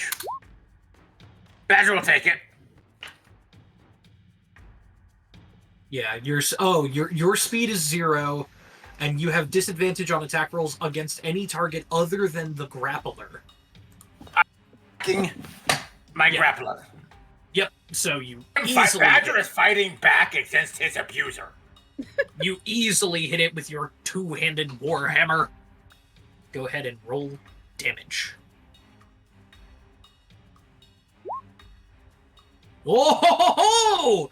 Max damage! Thanks to advantage! Badger, paint the scene and the walls with the goop of this shifting slime as it dies. Badger just does a uppercut with the like a golf swing with the warhammer. Just 4. Wait, no, 12. And then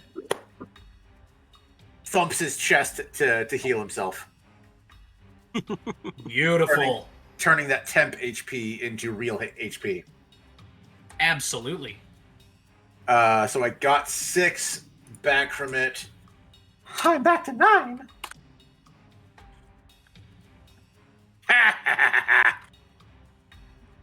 Alrighty. And I has move. Do I want to use move? Not really. Badger will stay here. All right, Badger done. Ashkira, it is your turn. Oh, yay! Alright, since the big boy's down, Kira is going Badger's to free. look down at the little slime in front of her and just bring her sheathed Songil down and smack it. Rafiki. All Rafiki right, smack. go ahead and roll to attack. You are able to use your intelligence to attack and damage due to Martin being within 10 feet. Yep. That is, ooh. It's a natural 19 on the die, so I don't think I even need to add the bonuses. No, you don't. Also, because the shifting slime died, the other slimes all look weaker, and like they are a little less on high alert. Their armor class gets reduced from 8 to 6. Oh. They're like, oh shit, we're screwed. We're screwed. It's more like they're not being commanded anymore, so they're a little disoriented. Alright. Oh, really? Minimum damage? Fuck. Which let's is? see. Let's see. Some Gil is 1 plus your intelligence modifier if you rolled a 1. so 5. How do you kill it? Schmack. Yeah. I smack it. Rafiki style. Okay. Just a swift, like, you're not even looking at it because your eyes don't track anything. Just a quick bonk, and it just goops into the ground. Eshkira, stuck to the end of your sheathed Songil is the slime core. Yeah. Just kind of lifts it up. Add 1 sticky slime core to your inventory. Thank you. Sticky slime core added. Did Badger get a slime core from the big guy? We are going to get to the big guy's loot later because it's more interesting. And also, if all of you die to 2 sticky slimes, I don't want to, like, get you all excited for this awesome loot and then you're all dead. Oh, and since I brought it up, can I use the idol to gain 4 temporary hit points? Absolutely, positively, you can. Cool. 4 temp health. Don't know that it'll be needed, but hey, everything helped. All right. Little baby pudding snatcher, sweet face angel cheeks. It is your turn. Was this one damaged at all? Yes. Okay, I will bing bong that one too.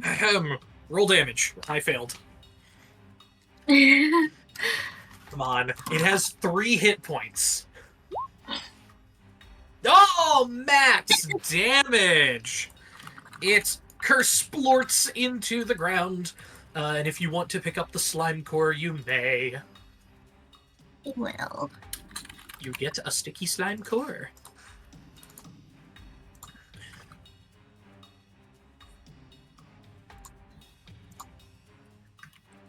All right. And you still have movement if you would like to take it.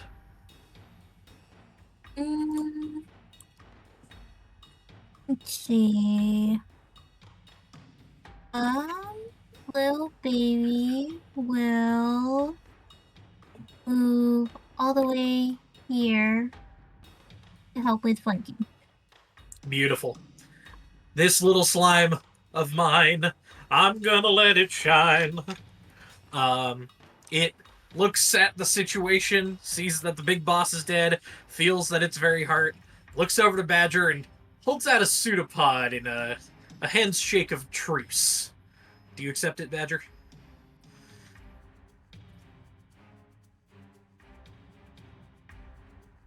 That would make it a non-combatant in Badger's eyes. Yeah. Badger relaxes his stance, straightens up, and reaches out a paw.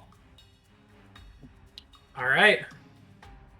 As it does, it bulges out 2 small lines, which then form a little V, which make angry eyes. You fool! And then it's going to attack little baby with a natural 1. As Badger, you just kind of grab it and lift it up, and you're shaking it so happily. Just like, oh, it's a non-combatant, and you wiggle it. It takes 1 damage and dies. As Badger accidentally shakes it to death. So it tried to attack little baby, and I just give it a death rattle. Yeah, you gave it the hardest handshake, and it just blorped.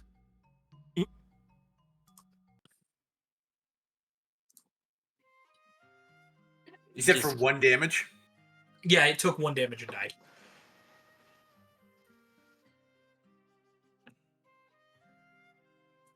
He just ceased. So you would technically gain 1 temp hit point. No, I gain none. Because I get half rounded down. Oh, half round. Well, it's not minimum of 1. No, it doesn't say minimum of 1. Interesting. I have to do at least 2 damage to get any temp HP. That's interesting. It's All right. specifically to prevent players from, like, say, hey, I set a snare for a rabbit or a squirrel and then murder it for temp HP. That's fair. Because most woodland creatures only have 1 hit point. That's fair. All right.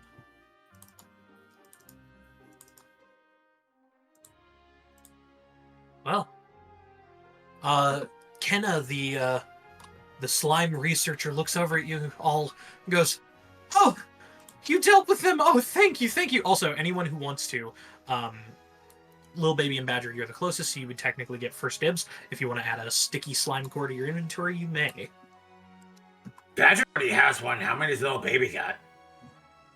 I got 2, so you can take another one. Okay. Badger has 2.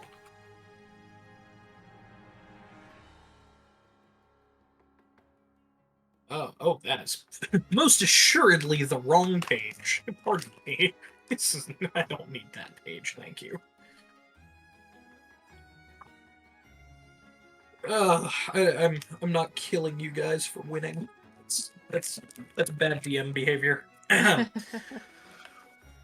Kenna looks over at you all and goes, "Oh, thank you.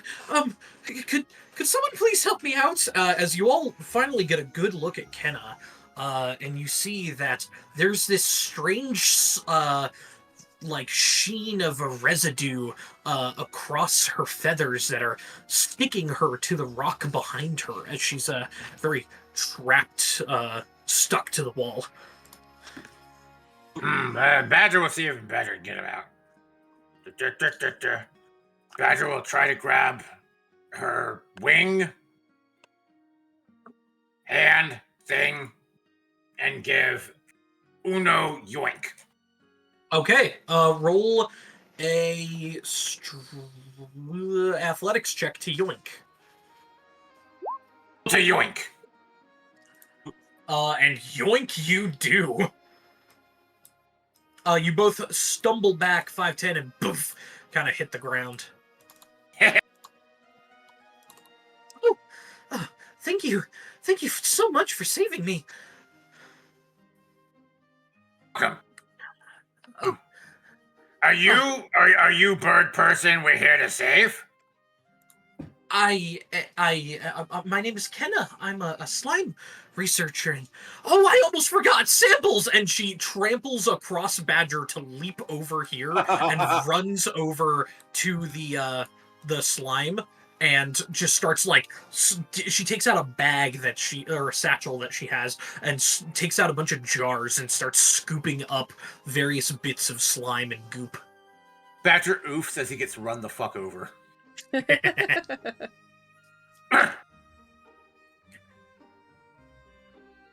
Oh, please, everyone, help me collect samples from all of these slimes. And she tosses, like, little vials and jars over to everybody.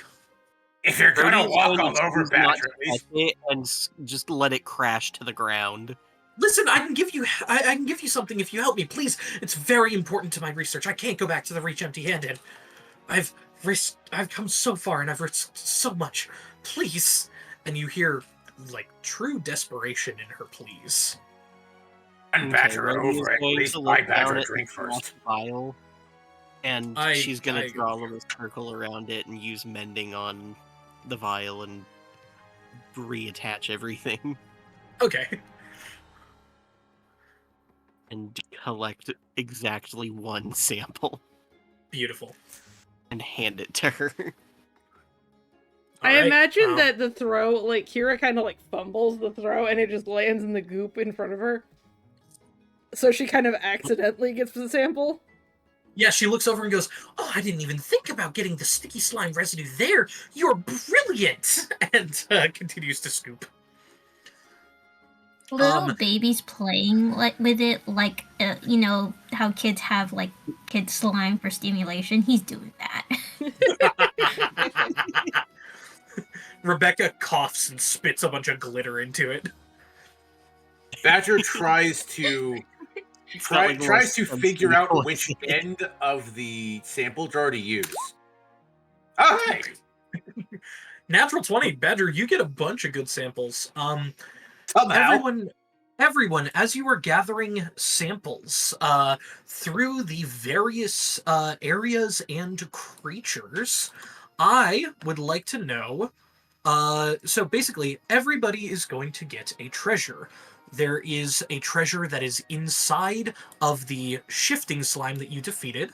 There's a treasure inside the sticky residue. There's a treasure inside of the healing pools. And That's a treasure inside rock? of this far hatchery over here. Wait, what? Hatchery? Hatchery. Oh. Aren't the pools like solid fucking rock now? Only the main pool. These ones on the sides are still accessible. Okay, Badger will try to dig into the pool and fish out whatever's in there. I feel like Badger wouldn't just, like, he wouldn't, like, fish it out. He'd, like, as he was running across to help with samples, like, trips over it or something. Probably. Ah, what's this? All right. Rhodey, where are you going? Rhodey's gonna look at the hatchery. Beautiful. Ashkira, where are you? I'm probably gonna go with the one closest to her, because she doesn't really want to go through the slimy stuff. And I feel like Martin, since he's right here, just kind of, like, out of boredom, he starts, like, walking and phasing through the slime and ends up finding whatever it is. He just no-clips through the slime. That is fucking great. And it's like, oh, look, a thing. Hey, Kira, I found you a thing. Because, you know, not that I care or anything. What tail's wagging in the behind him. Ashkira, you have found something vast and wonderful. Well done. Wag, wag, wag. All right. So I would like everybody to roll a d20 to see who we go with first. Oh, okay. Raw. Well, it ain't me, because I got a fucking 6. You never know. I Someone got could an get a 1. 18. I got a 19. 5. Oh! I love it when I'm right. Alrighty. So, Ashkira first, actually. Pardon me. Mm-hmm. Ashkira, I would love for you to pick either. These are all going to be a common magic item. Okay. You can either pick from the Arcana table, the Armament table, the Implement table, or the Relic table. Ooh. I'm between the relic and the first one. Arcana or Relic? Yeah. Let's go relic. I'm curious. All right. Go ahead and roll a percentile. Percentile. 40. 40. You gain a Ruby of the War Mage. Etched I with like it. eldritch runes, this 1-inch diameter ruby allows you to use a simple or martial weapon as a spellcasting focus for your spells. For this property to work, you must attach the ruby to a weapon by pressing the ruby against it for at least 10 minutes. Cool. I like it. Yes, as you dig through the goop, you feel and pull out a rusted, like far beyond repair, broken in several places, rusted, corroded longsword. And on the very pommel of it is this very smooth and still fully formed gem that you're able to pluck off. Cool. I like it. All right. Then we go to Lil Baby. So, Lil Baby, as you are inside of the shifting slime, playing around, you grab 2 round things. The first round thing,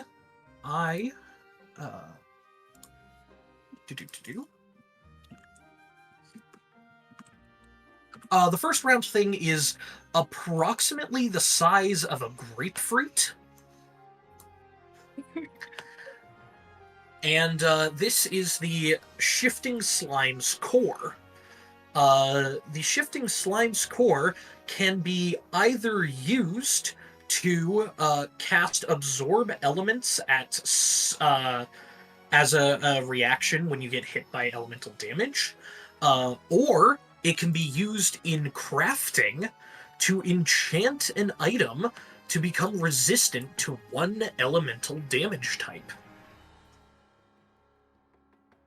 So if you were to put it on a piece of armor or a shield, it would give the user or wearer a resistance to said damage type that you enchant it with. Or if you bathe the core in an element for at least 1 hour and then use it in crafting on a weapon, that weapon will be able to deal either its normal damage type or the damage type of the element that you bathed the core in. That's really interesting. I'll see what I can do with that. Beautiful. Either I want to make it like a pet rock with googly eyes, or I want to make it into a little charm for Rebecca's like necklace that he has. Well, as you say a little charm and a necklace, you look at the other thing, and you find a small trinket that looks to be a small sphere of intricately woven strands of gold and bronze. And I have a picture for you. Ooh. Ooh. Ooh. Ooh. Totally not ominous at all. This is a nest charm, which you can add to your inventory. It is a real item on D&D Beyond. Okay. Pretty cool. If I recall what it was. If you are attuned to the nest charm, by placing the charm on the ground and speaking its command word, you can cause it to unfold, creating a 30-foot diameter circular platform of interwoven branches. Once the platform has reached its full size, a magical tree grows beneath it, lifting the platform 50 feet up into the air, carrying any passengers and items along with it. The perch lasts for up to 8 hours, at which point the tree will retreat to the ground and the platform will shrink, eventually curling back into the small charm. At any time, the command word can be spoken again to dismiss the perch in a similar fashion. Once the nest charm's power has been used, it cannot be used again until the next dawn. Okay. Ooh. All right. Badger. Badger. Mushroom. Badger got a 5, right? Oh, right, he did get a 5. Pardon me. Badger, thank you for waiting very patiently. Rhodey, as you walk You're over welcome. and squeeze your way through this narrow passage to the hatchery area, you see a bunch of different small eggs that are inside of this big pool of water. The water seems to have some magical benefits to it as well. If you are to bathe in this water for 10 minutes, you will undergo the effects of a short rest.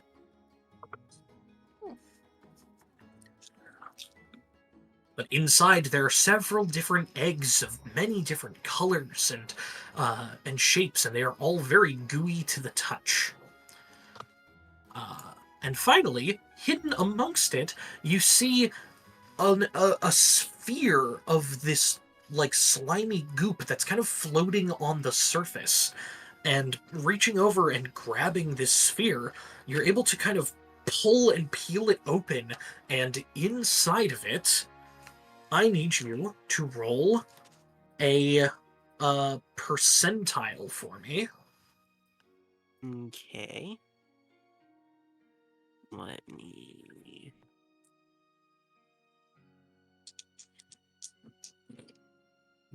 D100. 69. Nice. You find a book that says, "Never Do What I Did.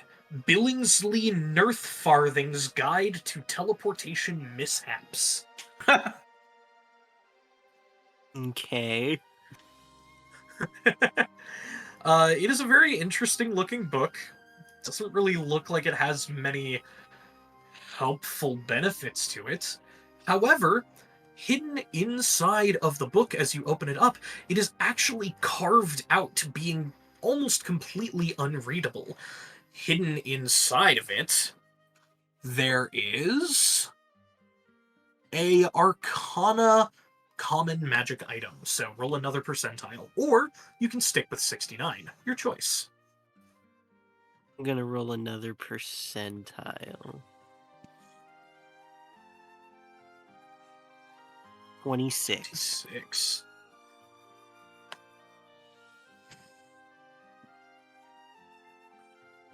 This requires attunement by a wizard. Roll another one. I'm not giving you something you can't use. What about Valid. 69? 69. Do you want to go with that? I'll let you roll again, then or pick.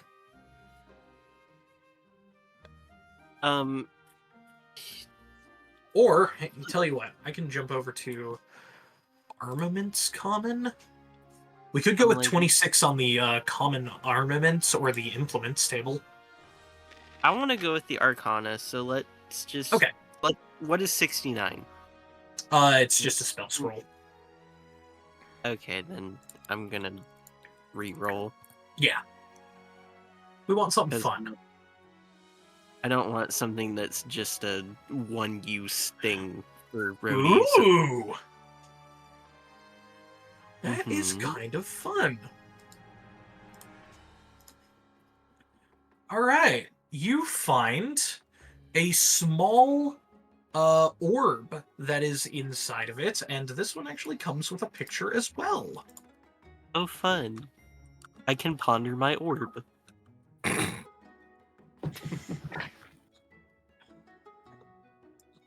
Alright. So this is an orb of direction. Show that to everybody. This orb can be used as an arcane focus, and while holding this orb, you can take the magic action to determine which way is magnetic north. Nothing happens if the orb is used in a location that has no magnetic north. Cool. All right. There you go. So you got an arcane focus. That's cool. Nice.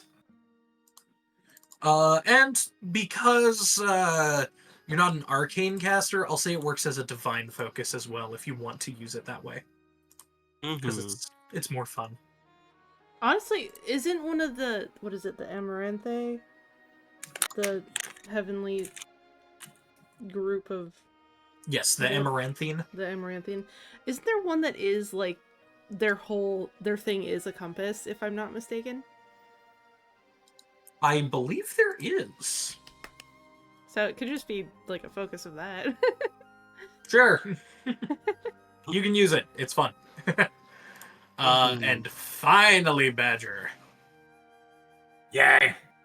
As you dip down. Oh, and Rhodey, the rest of the pages from that book that have been like carved out are also in there. If you took enough time with mending, you would be able to fix the book, which you could sell for a hefty amount of gold. You know what? Rhodey's gonna hold on to the book. Can I have you put that in her inventory because I would like to have its exact name in there? Oh, god damn it. I'm gonna have to type it all out. Shit. Also, Alright. is it possible for Rhodey to fish out any of the slime eggs?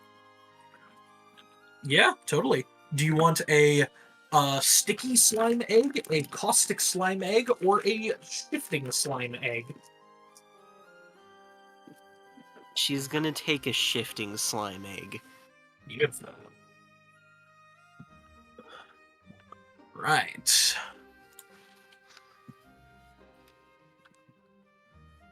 Are we gonna end up with our Rim following us around in this game too?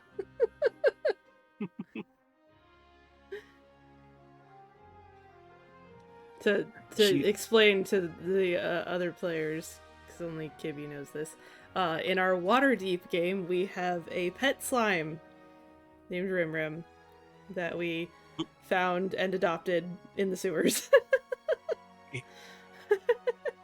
We found him in the trash. We did find him in the trash, and we fed him metal, and he was happy. So now he You actually is found him inside of a toilet. yeah. And now he keeps our bar clean by eating all the debris.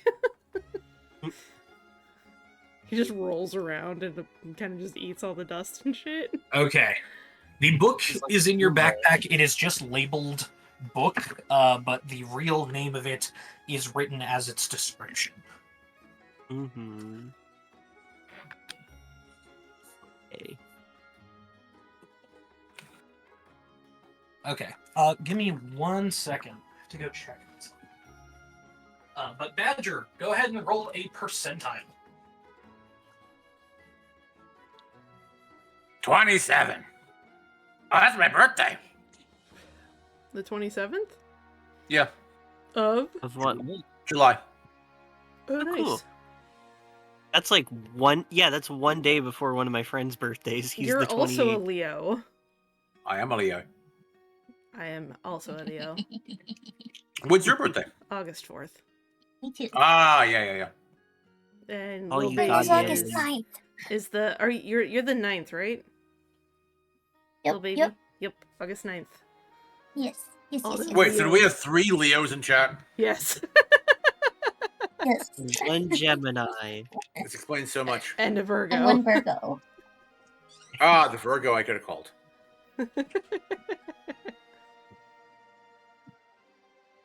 Okay, I have Returned. Come back. Alright, so, Badger, what'd you get? Badger got a 27. 27? And we discover he's a Beautiful. Leo. Let's see.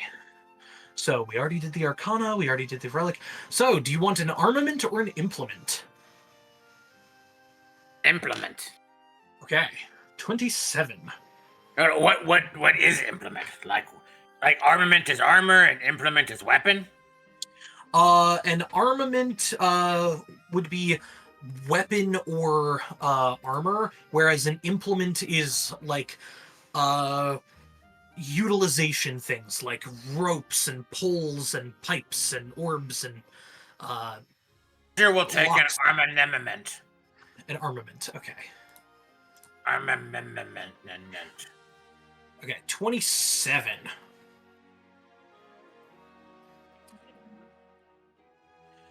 Okay, An you armament. find you find a dread helm. Ooh. which comes with a picture. Yay! We like That pictures. gets to look scary. So, this fearsome steel helm makes your eyes glow red and hides the rest of your face in shadow while you wear it. Oh, damn. It has wings. Like That's Nasma. cool. That's cool. That's so As cool. well, you also find some useless junk. Roll a d20 on the useless junk table. There's a 2. A 2 on the useless junk table. You find a large hourglass in which the sand flows from the bottom to the top. Badger will legit just sit there staring at it for like 20 minutes. Flipping it over occasionally. Alrighty. Oh. Awesome. Badger is As- easily entertained. Alright.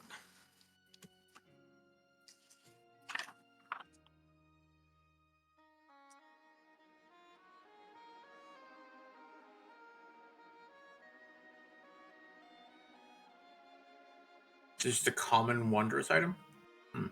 Interesting. It is, yes. Alright, and so the last thing that we get is looking for my fucking table. Your fucking table. Yeah, my fucking table.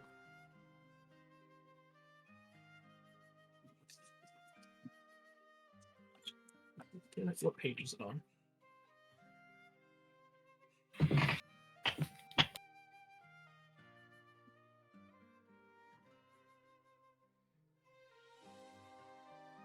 Ah, here we go. Page 158. I need to go stab a void here in a second. Here it is. In like 10 minutes.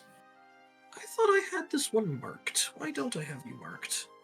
Because I have the page before it marked. Why do I have the page before it marked? I don't know. Who's marked? I don't know. Alright, so, Kenna looks over at you all and goes, "Oh, thank you all so much for...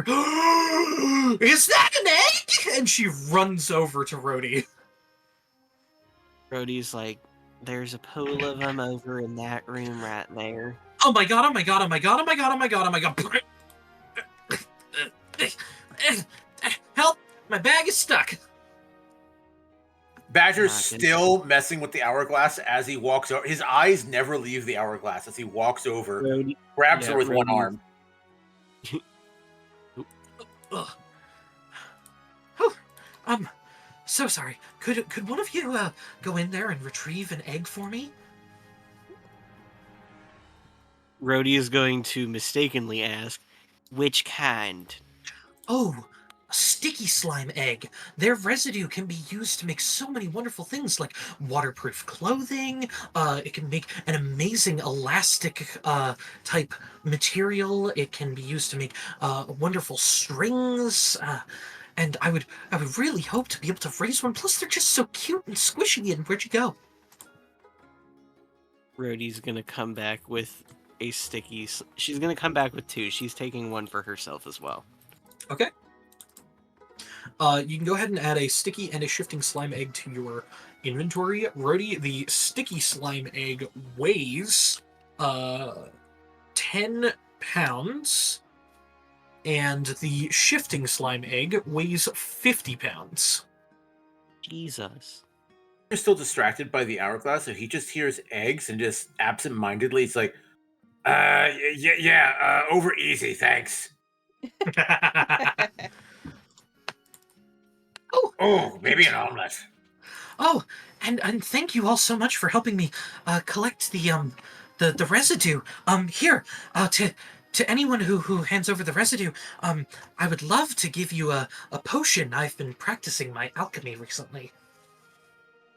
Rhodey's gonna hand her one of the vials of slime.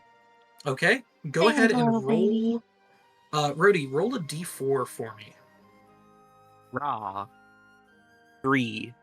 3. Then I need you to roll a percentile. Oh my good lord. Drew's too distracted to hand over his. Little Like, he baby didn't will hear the grab it request. and also hand it over. Little baby will grab it and hand it over. 72. 72. 74. Can I send, because You- Kira doesn't want to walk through the slimies, can I have Caspian deliver the vial to the bird lady? Sure. And Caspian flutters over with the little sample. Okay, since Rhodey went first, Rhodey, you gain a vial of dark brown beans floating and wiggling through a thin green solution. Oh, that potion. I fed it to one of my friends and, well, they started vomiting up bean sprouts. Did you feed them bean sprouts? She's No! gonna look. It's in that. But if you pour it out on the floor or in a plot of fertile land, you will gain plenty of different beneficial bean sprouts and you know they're very tasty. Also, if you manage to feed it to someone else, if you manage to feed this potion to someone, drinking this potion causes beans to sprout in your belly. If you fail a DC 15 Constitution save, you take 8d6 piercing damage, half as much on a successful save. How would I add this to my inventory? Just put in bean sprout potion 74, and then I'll be able to find it easily.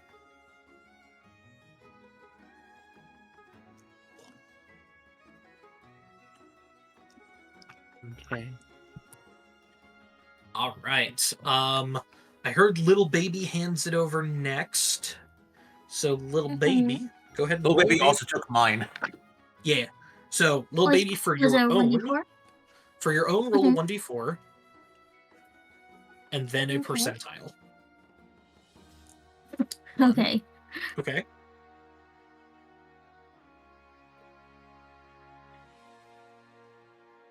$50 on this one. 50. Silvery white feathers float in a translucent, glowing orange liquid.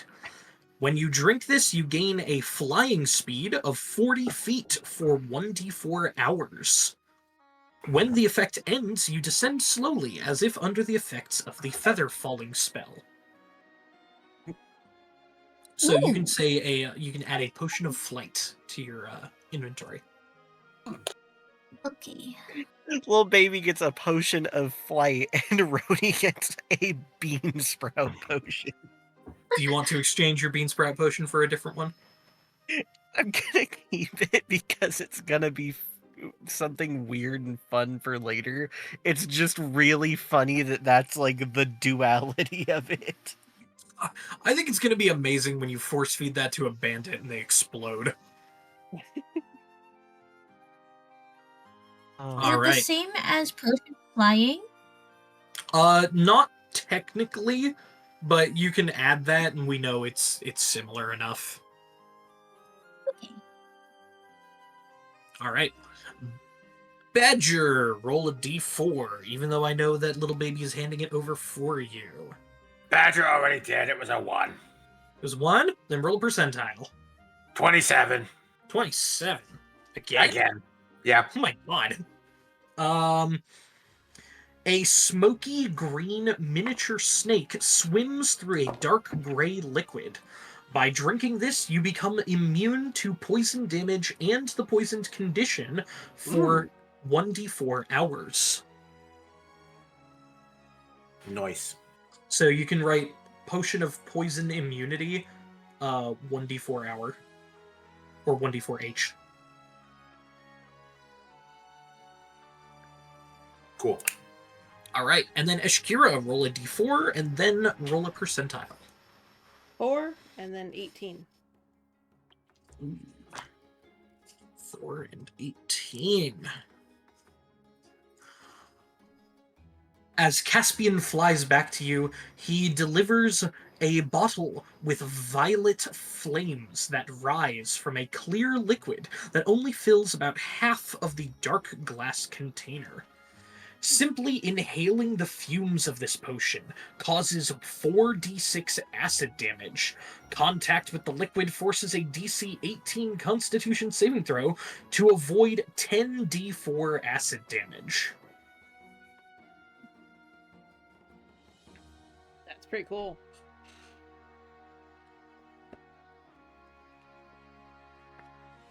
Dang. So you can write Potion of Acid 18. Of acid 18. Got it. Yep. Then I can always just go back to that page and reread exactly how much damage it does and whatnot. Good throwing weapon. Oh, well, thank you all so much. So, who are you? And also, who sent you? I guess I should have asked that. Hi, I'm Kenna. Badger, and Badger needs to go stab a void. Badger will be right back. Okay. Badger walks into the wall. Yeah. Badger just no clips to the wall. Be right back. Sorry, what? Don't worry, he does shit like that all the time.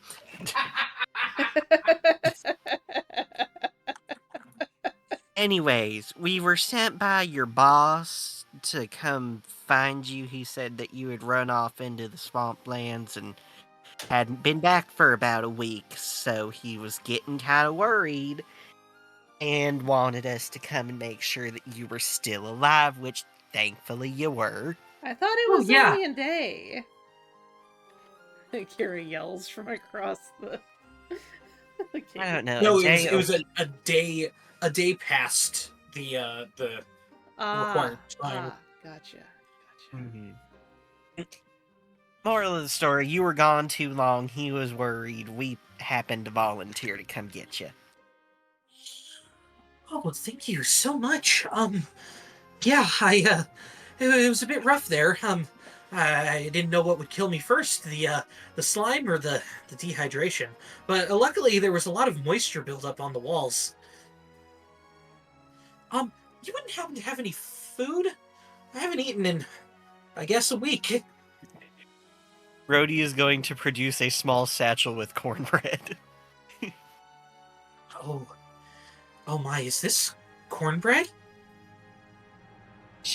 Okay, actually, no. Here's what she's about to do. She is about to, like, take this small satchel and just, like, put it on top of Beignet, like, unfold a little blanket, put it on Beignet, cut these pieces of cornbread in half, put some honey on them because she still has 5 jars of honey, and then she's going to hand them to her. Oh my god, and she just, like quaffs them down. Oh my god, this is the best thing I've eaten. It's so hot. And, like, she starts crying. It's so good. Okay, you don't gotta cry over it. It's just food, honey. And she kind of collapses to her knees. She's like, I've been trapped in here, stuck to a wall. I've been licking walls to try and survive. And she just kind of breaks down. God, it was And only that's for why we're one here. thing. Beignet just, like, looks up at Rhodey and is like, just kind of, like, giving her a look of, like, is she okay? And just, like, places a tiny little bat hand on her knee. Little bat claw.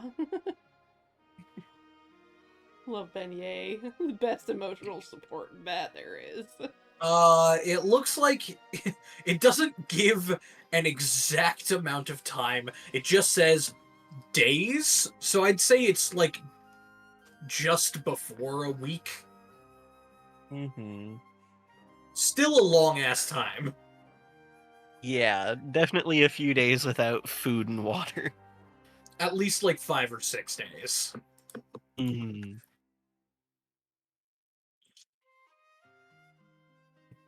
Well, we'll get you out of here and we'll get you back to town and it's gonna be alright. She's kind of gonna help her to her feet. I'm sorry, and she like reaches into her satchel and pulls out a water skin. Just kind of chugs for a little bit, mostly to rehydrate herself, partially to get rid of the hiccups from crying. Mm-hmm. Valid. Okay, I'm okay. I'm okay now. I'm fine. I'm good. Your cornbread is just so emotional, so full of love. Well, make it with love, and it's the best food you'll ever have.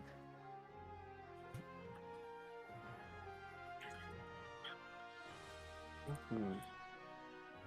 And I guess at this point we should probably start making our way out of the cave. Once Badger and Badger No will Clips just back no into clip through existence. back of the wall. Like as we're leaving. Just like appears in the middle of the room. Just whoosh. Like He all had I to can click the "I'm stuck" button to just snap his way back. I can't say what I'm thinking because it's a major spoiler for a relatively new show. That's fair. What show? But I'm like, Agatha all along. Yeah. Don't spoil that one. I'm like, I can't. There's just this one part that like is kind of what I'm imagining Badger does. Badger levitates and no clips vertically up through the floor. Yep. He like There we go. starts levitating like Magneto. Still absolutely infatuated with the hourglass. He's wearing the dread helm, but like it's not pulled all the way down. It's just kind of like resting on the top of his head, cocked at a weird angle.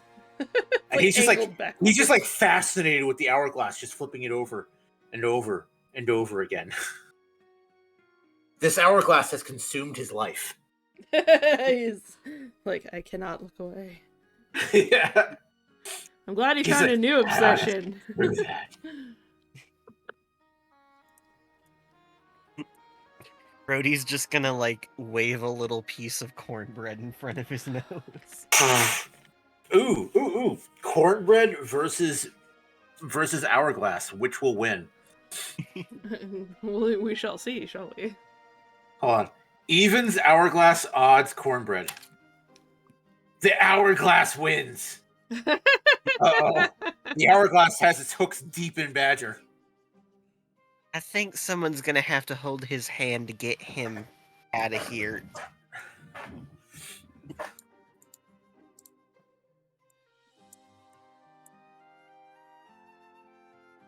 Mm-hmm. Didn't Well, you? I Kira yells from across the room. Didn't you say sticky slime residue could make like rope or something? Could we just tie it around Badger's waist? Well, it can. I don't know exactly how well it's gonna work, but yeah.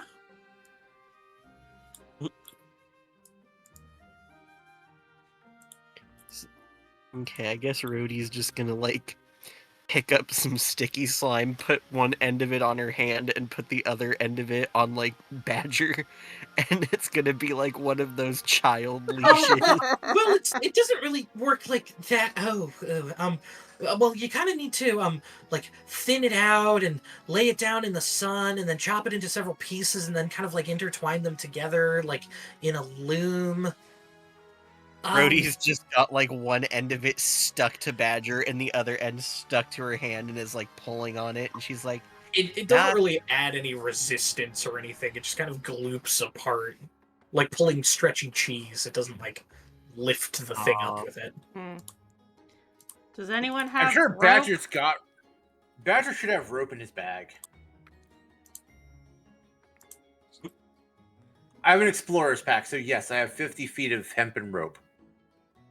Okay, we're gonna just steal his rope, tie it around him, and just walk him out.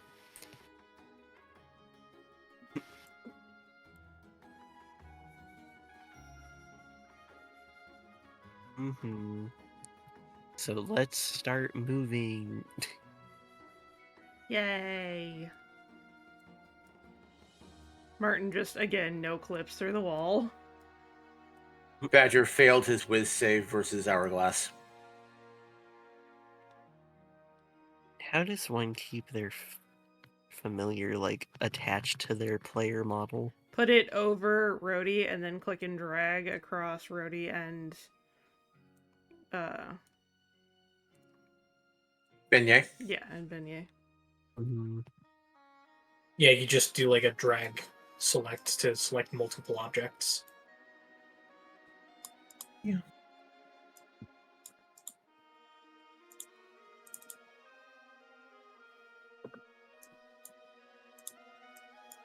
Nope, that's turning Beignet. Yeah, I don't know how. I don't know that one. So Left click and basically, drag. essentially, click over here and then drag and click over here, just all in one swift motion. Is basically how you do it. Just like all one swift motion. Okay, I see now. There you go. All right. As you all backtrack through the long tunnels of sticky goop and slime, it takes a good few hours to get out, as it took about 2.5 to 3 hours coming in, and depending on how much people are paying attention, you watch as whenever you pass by areas that have some like slime residue or any like holes in the wall that slimes like might have dug through or eaten through, or like the sites of your previous battles, Kenna gets entranced by each of the areas and will actively stop and write down notes and like sketch pictures, take samples, and it actively slows you down by an entire hour leaving the cavern. At some point, Rhodey just is walking behind her to keep pushing her along. Wait, no, I need to sketch this out. I've never seen that hole before. Yeah, and we need to get the hell out of here, so... Make a persuasion check or an intimidation check. Persuasion is better. Oh, what? That's a 20! That's a nat 20 plus 3. It's a 23 persuasion. I guess you're right. I am really hungry. I'm sorry. I'm just so excited. Yes, and the rest of us are rather tapped, so we would like to get some rest as well. It's okay. Badger understands. Badger also gets excited by holes. I will say, Rhodey, that natural 20 persuasion check, you would also be able to possibly convince Badger to maybe hold off on looking at the hourglass until later tonight. She's basically gonna just be like, give me the hourglass. Would you like a Scooby snack? Would you like a badger She's snack? going to hand him 3 pieces of cornbread and do a little switch. I just imagine like her like okay, give me the hourglass and you can have the, like you do with a child. Give me the hourglass, you can have the cornbread. You're like, but your hands can't possibly hold the cornbread and the hourglass at the same time. Here, let me hold it for you. And then while he's distracted with the cornbread, quickly hides the hourglass. Yep. Isn't it just It's a piece okay. of drum? Badger has a -5 to object permanence. He does. Badger finishes eating the cornbread, crumbs all over him, and starts looking around. Wasn't Badger doing something? No, you weren't. Okay. Sounds legit. I love how tired Rhodey's just done with people's shit. No, you weren't. Okay. Badger. Mushroom. Alrighty. More mushrooms! As you walk outside, you do find that there are quite a variety of mushrooms growing within this swampy land. Are they You edible? may eat. To you, yes. To creatures who are not resistant to poison or the poison condition, no. Badger doesn't even bother to identify them or to check for what hallucinogenic properties they may or may not have. He just starts scooping them up by the pawful and shoving them in his mouth. Badger did this for so long as a Mushroom, child that he mushroom. somehow managed to start hearing the DM. This is all how Yeah. he learned. This is lore. Badger This has This is Badger's lore. to do this, or else he loses his powers. Badger has to refresh his powers with LSD shrooms. Oh my god. Yeah, it's just that the timer increases like a subathon, but it's so long right now that it like trails off the screen of how many years that this will last. It's like Badger's just cooked 24/7. it's like that This explains creature everything. where it's like they have to drain something's life force to continue to exist, and like he has to Like- continue to do hallucinogenics to hear the DM. At one point, you see Badger scoop up what is very obviously like a death shroom. Like the shroom's head is in the shape of a skull and has like smoky, poisonous aura coming off of I it. have something to say. As you go to eat that one, Ashkira's just like, isn't that a mushroom of instant death? Yeah, look at those tasty mushrooms that probably definitely won't kill you. Nom nom nom nom nom. Mushroom At one point, an of Italian instant plumber death. hops out of the swamp. Wahoo! Wahoo! It's a me, Rarimo. Rarimo. Oh my god! That's not. Hello, gonna be it the is me, the South Swedish electrician. A yahoo, Yahoo! a yodele wahoo. Yahi. My god! Yay! This is also how Badger got so big. He accidentally ate a mushroom that enlarged him permanently. Yep. Alrighty. Badger's lore grows. But yes, as you exit, you notice that it is dark out. It is exceptionally dark. You look up at the sky, and you do see the moon and the stars. Anyone who can see, so not Ashkira, would be able to make a survival check to try and tell what time it is. I have something we could potentially do here, but I need to look at D&D Beyond. Oh, time? Badger had an hourglass once. A long time ago. I remember it like it was 3 hours ago. And 5 minutes ago, it could have been 5 years. Badger doesn't know. 5 minutes, 5 years, 5 millennia. Who knows? If only I had an hourglass to remember how long I had that hourglass for. Oh my god. Badger got an 11 to tell time. Alright, and what do you tell Father Time? That Badger wants another hourglass. In due time, my good boy. You hear a voice in your head. The hallucinogenics definitely getting to you. That's what you said last time. And I gave you one. Did you lose it already? Maybe. Oh, then in due time. That's also what Badger's dad said when he went out for the milk. Oh my gosh. Oh my god. Anybody?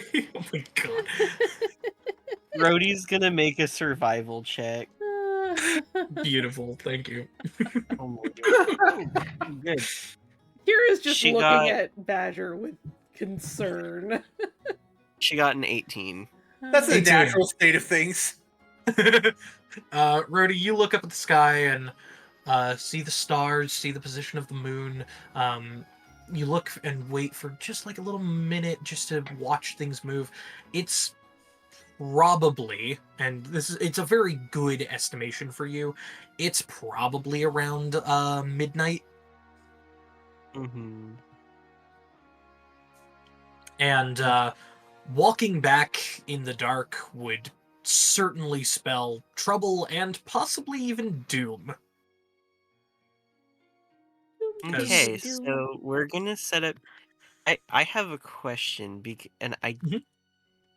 so because we had talked about this, but like the certain cleric domain that she was in had something that I don't remember if I have access to yet. What cleric were you trying to be? Community, is that right? Yeah, community. What's that one from? Humblewood. Oh. Because mainly I want to know if I can do the feast thing. Let's see, level 1, Blessing of the Hearth. You gain the ability to conjure a small flagstone hearth with a simple iron cooking pot whenever you rest. This hearth helps to warm you and your companions and can be used to prepare hearty and nutritious cornbread meals on the road. If you or your friendly creatures make camp with would regain hit points by the end of a short rest by spending one or more hit dice, those creatures may choose to re-roll one of their resting dice and take the higher roll between the two. You also gain proficiency with cook's utensils. Okay. Then we're gonna set up camp, and I would like to do that. Okay. It there is a certain amount of danger camping in the open swamp out here, and it's a little hard to find a good spot to camp. However, you do have two wonderful places that you could camp. One, the dry, mostly dry cavern entrance here, or Little Baby's new magic item could help you out. Oh, baby. It's the charm, right? Yeah, the nest charm. Little baby will raise it up above his head to try and use. Rebecca tells you, you have to put it on the ground. Oh, and then puts it on the ground. As you place it on the ground, a 30-foot area starts weaving together. All these branches start weaving together. And Rebecca in your head tells you, tell everyone to get on. Oh, we have to get on it. He scrambles up. Rhodey's gonna move forward, so's Beignet. Badger will trip balls in that general direction. All right. And a 30-foot platform spreads out and raises up a tree up beneath you. The platform then curls up at the edges, creating this beautiful, large 30-foot diameter, I think. Double checking, 30-foot diameter nest. You know, large enough and comfortable enough for all of you to sit there. And Rhodey, at the top of this nest, you could place down your cooking pot, as it would create a flagstone hearth in the middle of it. She is going to put down her cooking pot and create the flagstone hearth. Alrighty.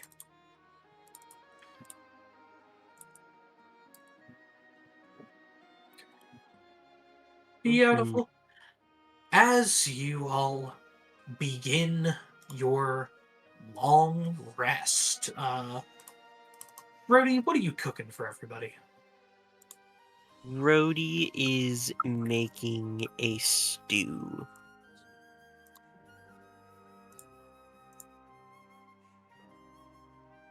Rhodey is making a lovely stew for everyone, as well as boiling some water and making water for tea, as she has a tea set, as well as a few different kinds of tea and honey. Alrighty.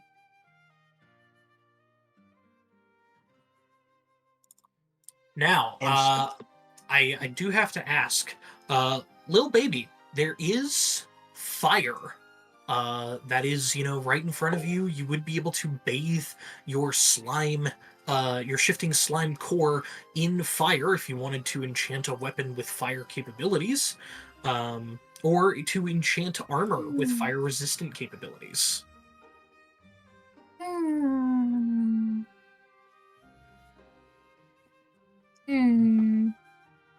I am thinking because a part of me is like, yeah, no, where am I going to get electric energy? I don't know where I'm gonna get that. I think I'll hold off from doing it. Have you tried pissing off the sky?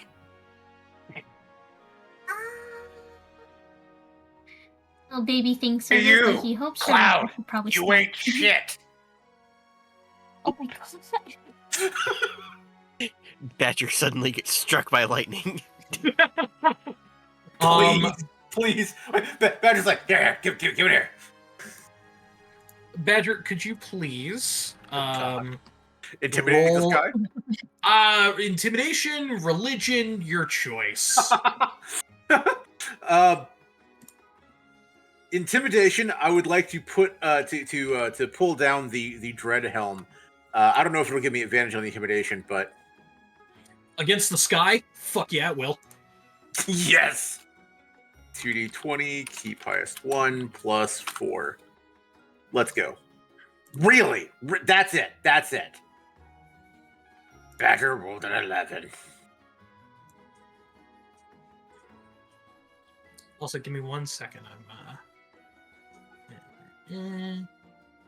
So that's 5, 10, 15, 20, 30. Badger Yeah, so trying to this get is struck by the size of the nest. That does not look big enough. It's a 30-foot diameter. Okay, that makes more sense. 2, 3, 4, 5, 6. Okay, yeah. Yeah, I just counted it out personally. So that is your nest, Yay! and let me get you a little campfire. You're more than comfortable. And it's how high off the ground? You said 30 feet as well? I think 50. You're up in like a Alright. 50-foot high tree. Oh, good. So we're way up here, and Badger's trying to taunt the sky. Yeah, no, it's actually probably helping you. All right, Yay. here we go. You're able to summon a little hearth. Oh, that's cute. Very detailed. Is that good? Do you like it there? Mm-hmm. There we go. Rhodey and Beignet are over here kicking. Let me. Little baby is Badger will about to take notes, but I feel like Rebecca's telling him, do not follow that. Do not do that. Badger will step away from everybody else so that they don't get struck by accident. Is what you wish for lightning energy? Big shiny metal man yelling insults at the sky. Rebecca can provide. Oh god.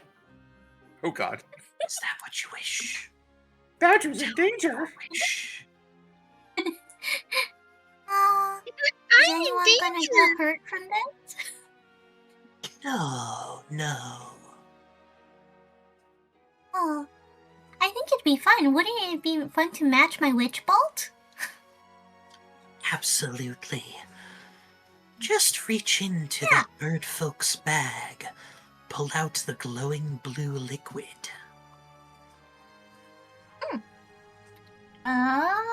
Little baby is gonna... Let's see how my stealth is. Or actually, a sleight of hand. Yeah, make a sleight hand check.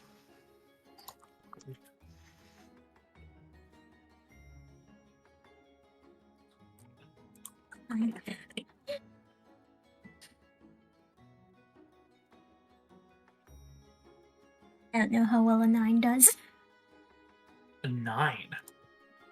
Kenna sees you walk over and start just rifling through her bag, and she goes, "Oh, what a cute kid." Hi. And she kind of like pokes her head into your face. Hello. Hi. I'm Kenna. I don't think I really got your name. Well, my name is Little Baby playing Snatcher Sweet Face Angel Cheeks. What? Wow. What an interesting and complex name. What are you looking for? My friend Rebecca says that you might have the power for lightning. Power for lightning. And she kind of looks into her bag. Oh, and she pulls out a glowing blue potion. You see that it has streaks of lightning, and when she rolls it around and like swirls it, you all hear this rumbling thunder as she does. Ooh. Little Baby's tail What you're looking cooks just for? a tiny bit. Well, what do you need it To for? bathe my Nice slime. sound effect. My Thank you. slime. Oh, you have a shifting slime core. Oh, well, if you don't mind if I can study it a little bit while you do this, I think we might be able to make a trade and infuse it with the power of electricity. And she does like little sparkle That sounds real hands. fun.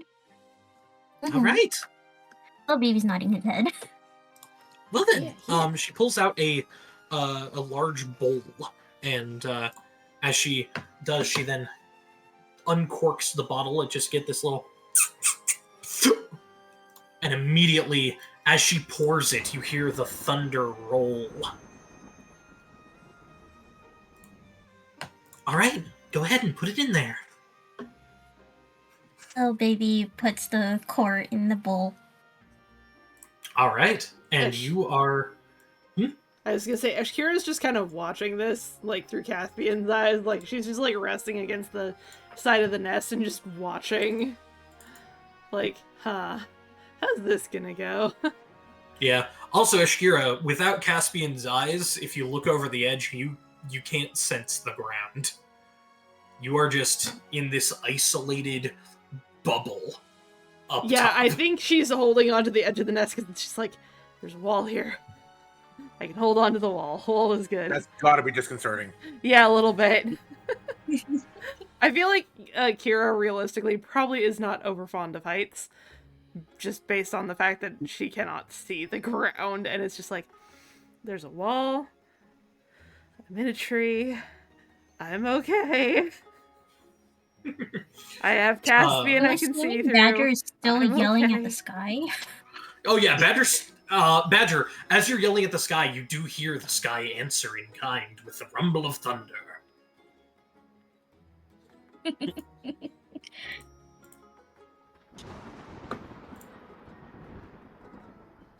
Little Baby just goes, maybe I should tell Badger to stop yelling at the sky. But he looks like he's having fun. I'll just leave him alone. Badger, high off his ass off of mushrooms, yelling at the sky like a drunk dad in a Denny's parking lot. I love that visual. Oh man. Like every time that the thunder rumbles, he's just like, oh yeah, come say that to my face. You won't. Hey Badger, look at this! And as if you turn around, you'll see the glowing power of the angry sky is bathing a rock. Oh my god, it's saying it to your face. Badger was gonna get hit by lightning. Oh, I certainly hope not. That would be most unpleasant. Yeah, but it was for little baby. The lightning came down from the sky and landed in this bowl? She says questioningly. Oh, okay.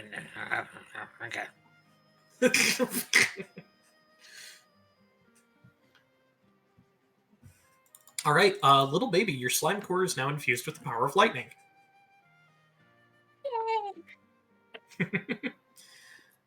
All right. Do you want to attempt to enchant a armor, shield, or weapon with the power of lightning?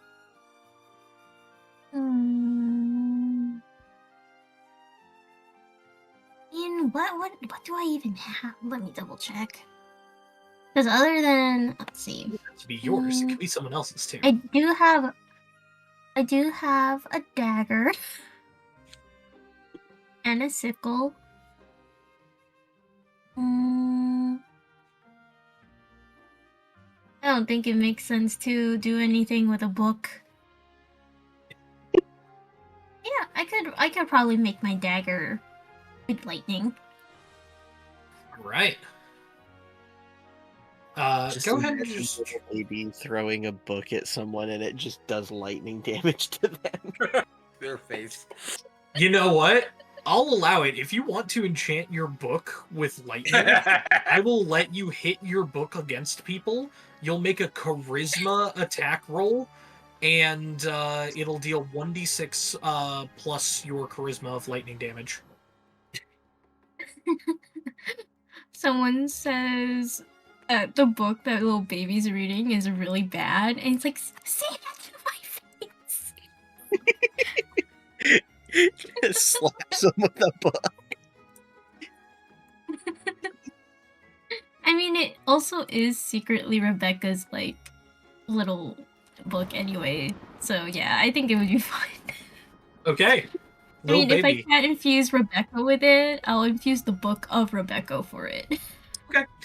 Little baby, you take the egg and almost instinctively know what to do, as if Rebecca is guiding you. You take the egg, or the slime core, you crack it on the side of the bowl and crack it open like an egg. It lets out this just cavalcade of strikes of lightning, just collapsing down onto your book. Your book begins to float and absorb the power of electricity, and now, whenever you hold your book, your fur poofs out a little bit, like it's full of static electricity.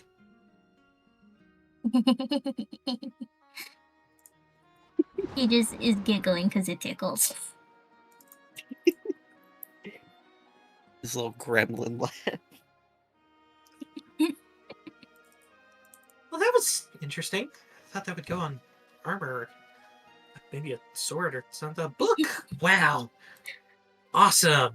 And Ken is going to take the bowl with the remainder of the potion that now had its like energy sapped out of it. Just kind of like chucks the contents out over the side, and you watch as it just like streams into this like call of electricity. Badger, all you see is that God missed you with the lightning bolt. It struck down against the side of the tree down below.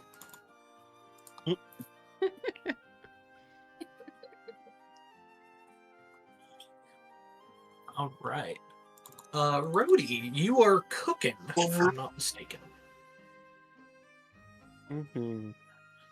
Rhodey is going to go up to Ishkira and hand her a cup of black tea with honey. And she has noticed that Ishkira's not having a great time. And she's gonna be like, "Then, do you just want to put out... I can help you put out your bedroll or something? Maybe being on the ground here would be a little bit better for you." Yeah, maybe. I mean, you're on the ground. You're not gonna like roll over the sides. It's high enough. There's a wall here, so I'm not worried about rolling off. She's like, kind of like nestled up against the edge of the nest, just like, there's a wall here, and I can tell we have, a solid floor, but it's just void beyond. We stabbed the It's- void. It's gonna be okay. She's gonna grab Kira's bedroll and just like roll it out for her and just kind of like grab her by both hands and like gently guide her towards the bedroll and sit her down on it. She's like rigid, like really stiff, just like.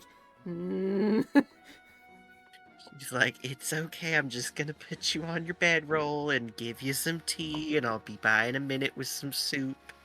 The dichotomy Okay. of the connection that Rhodey and Ishkira have versus Golby and Yai could not be further. I know, right?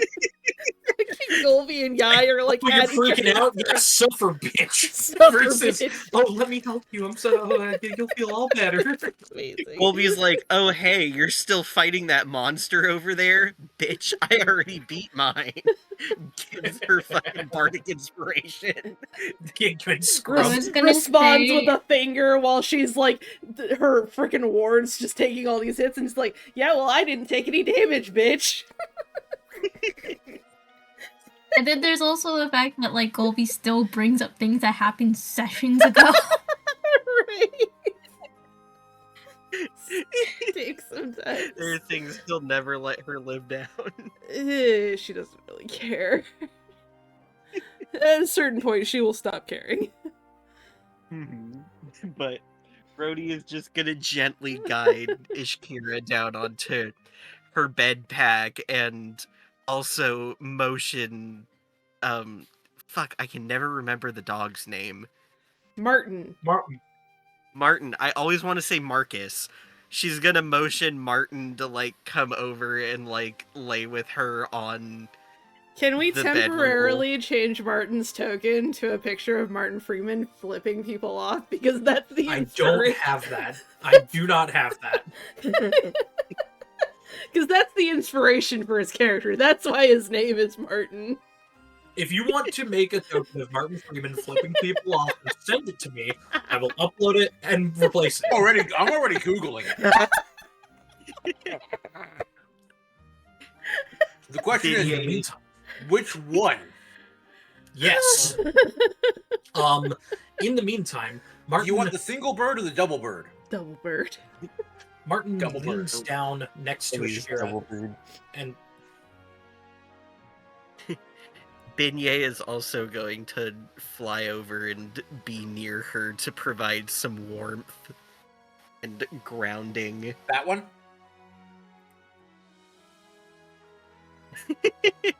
Is that the one you want? Yeah, that'll do. Okay.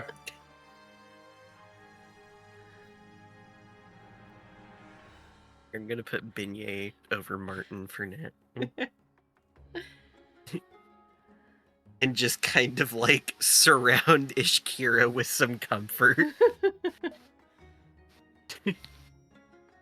And she's just gonna be like, drink your tea, I'm gonna go finish making the stew, and I'll be back in a minute and we'll all eat. Kind of slowly nods. What size do you need it? I don't know. just use token stamp. Token stamp. Here, I got it. I can go for it from here. Oh, I was gonna Photoshop it, but okay.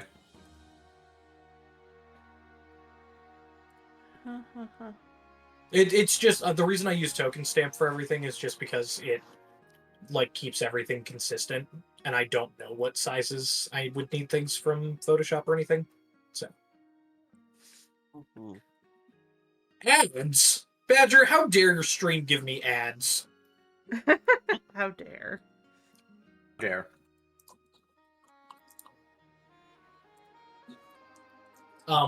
Anyways, Martin will lean down to Ishkira's head and go, Ishkira, just remember, listen to the spirits, feel their call, listen to them.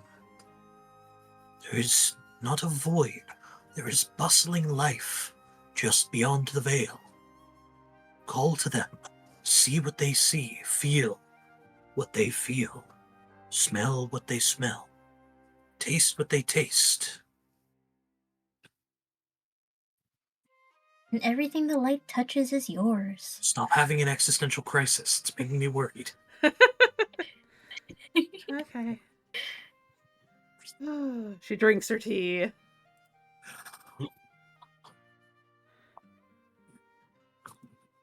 Brody has also handed out tea to everyone else. Little baby got lavender. Yay. Bird Lady got Earl Grey, and Badger also got Earl Grey, all with a little bit of honey.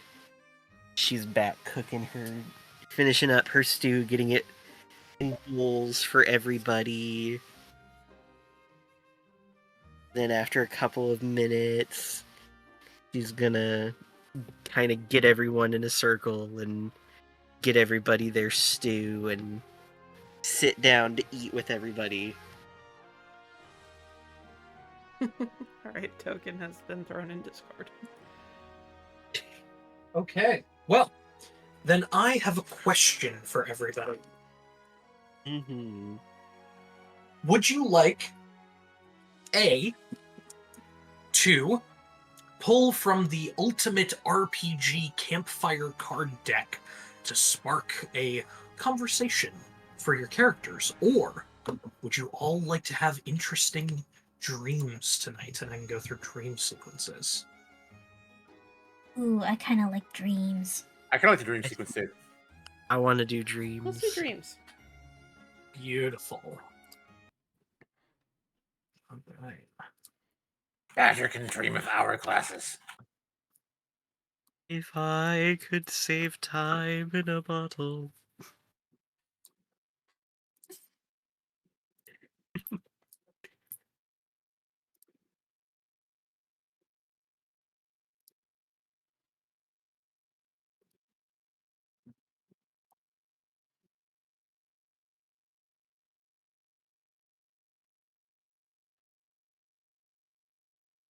Okay. Let me go ahead and do this. So, as stew fills all of your bellies,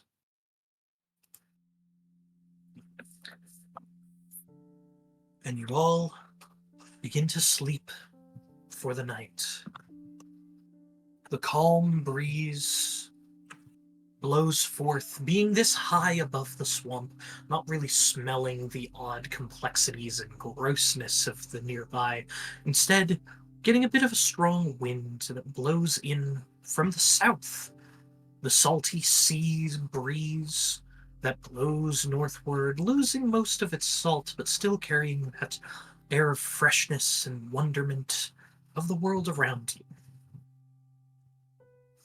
I'd love for everybody to roll a percentile.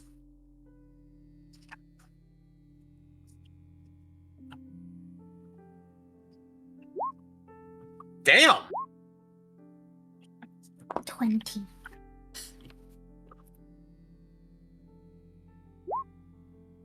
29.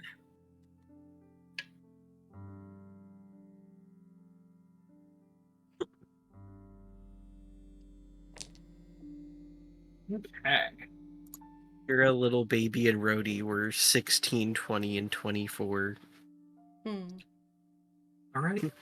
Badger, you will be going first.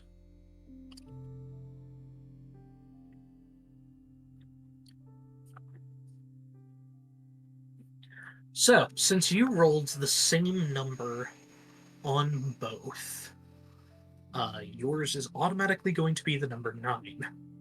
Now, based on the events of the day, how stressful was it to you, Badger? Well, Badger got his memories knocked out of him, and then he got his memories knocked back into him. Then Badger found an hourglass. Then Badger lost an hourglass. Badger got smacked around a lot there a little bit, but that's okay. Badger's used to that. Oh, and then Badger found some mushrooms. So it was okay. So, normal Tuesday? Yeah, pretty much. No. Badger kept most of his clothes on this time. As you drift, you sink into the nest below you, your head on your pack, and you feel softness,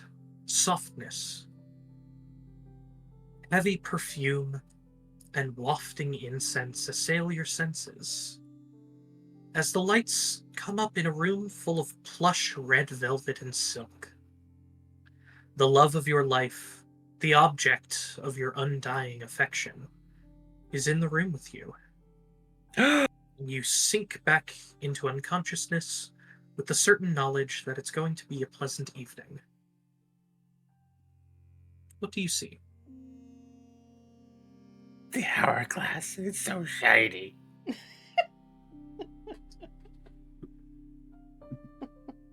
You see the perfect hourglass figure of the hourglass. The sand now not just flowing upwards, but shifting and moving like a lava lamp. Oh. The scents of the perfumes shift and change from, awkward lavenders and herbs to cornbread, pancakes, roasting meat, and every food that you have eaten and enjoyed in the last week. A veritable feast laid out before you. The hourglass grows arms of sand and picks up a large string of grapes and begins feeding you. You know, Badger's never eaten so well as he has this week. Usually Badger just eats whatever he finds. Like, half a candy bar somebody left in the trash or something, but this week, Badger's really enjoyed life. Badger found friends that make sure Badger's taken care of and doesn't do anything too dumb. There's a limit. There's a threshold. Badger likes that. Badger, could you roll a d20 for me as well?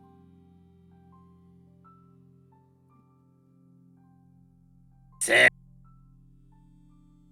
6. You see the sparkling sands of multicolored, shifting sand within the hourglass begin to take a form. A raven made up of dim stars. It shows you a fight. Korvax the raven, superior to Alethix the dragon. The weak having the advantage over the strong. The underdog is favored, and long shots have a way of working out. You feel like you're going to be triumphant. It's a Norman. And as you continue to eat all of your delicious foods and stare into the scintillating, shifting colors of the sand, we'll move over to Brody. Brody, how stressful was your day?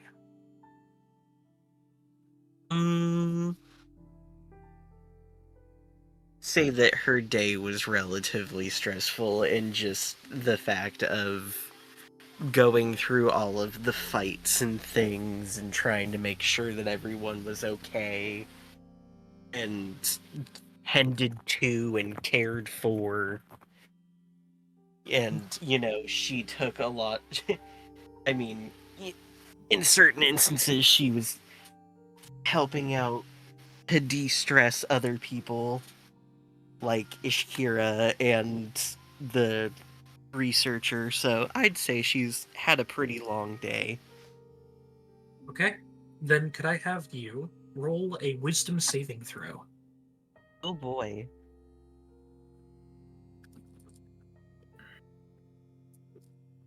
What is my modifier? That would be a 13.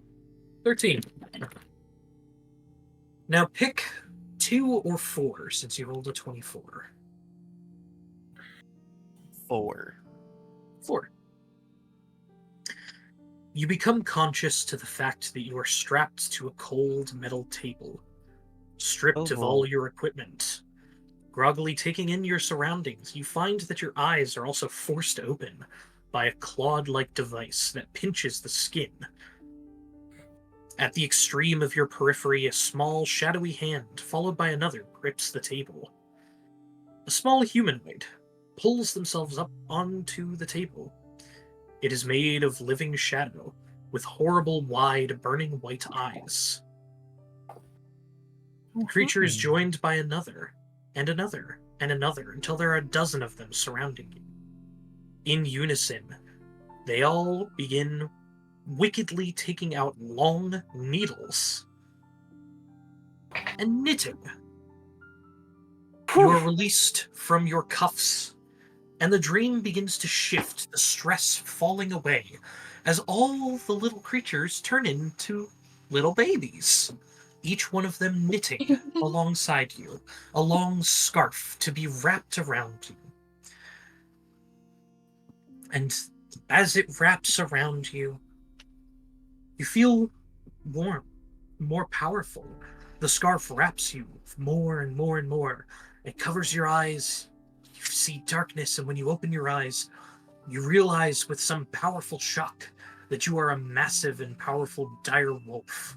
In the spectral woods all around you, a large pack of fierce wolves prowl patiently, as if waiting for your command.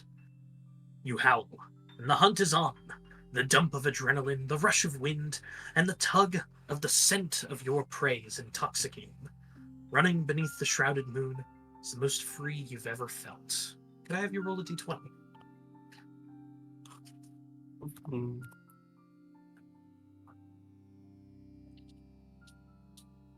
That would be a 12. Crix the Heavenly Blade is a set of 6 stars that make up the profile of a stiletto dagger. Ancient legends, which persist to this day, claim that one day the dagger will fall from the heavens and pierce the world, bringing about the end of all things. But that dagger stays aloft. It stays afloat and it stays far away. With enough strength of mind, though things might be stressful, though things may feel like they might collapse around you, to hold that strength in your heart and the strength in camaraderie can hold up not only that deadly dagger, but the world.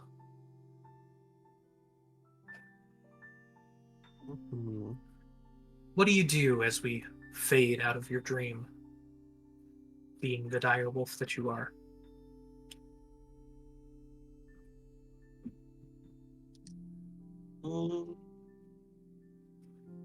I think she's gonna look up at the moon, surrounded by her pack, and I think that's where it's kind of gonna end, is just her staring up at the sky. Okay. Little baby, how stressed were you today? I don't think little baby actually felt a lot of stress. I don't think so. I like at all. He was definitely very head empty, and I think he was just really excited because Rebecca got to come out and play. So I think he wasn't stressed at all. Then could I have you pick either a 2 or a 10? Since your second number was a 0, we count those as 10s.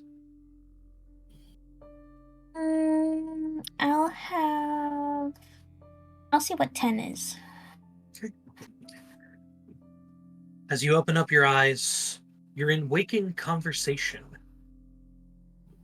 with a being of unimaginable power. It hears your needs, wants, and desires while regarding you as a trusted friend. Rebecca speaks with you. Her words are inscrutable, but you feel heard, seen, and beloved. You sense Rebecca is always on your side. She begins to play various games with you, chat about your day, and listen to the excitement that your words carry. What do you talk about? I feel like little baby would probably talk about just what happened before dinner, about literally just a badger yelling at the sky. I do always find it fascinating, the things that man goes through. And he's just so fluffy and fuzzy. Do you think it's the honey that he's always coated in that just keeps him so well perked up with his fur? Yeah, I feel like his fur coat has to do with his diet. He eats a lot of things, so they're probably good things. Could I have you roll a d20?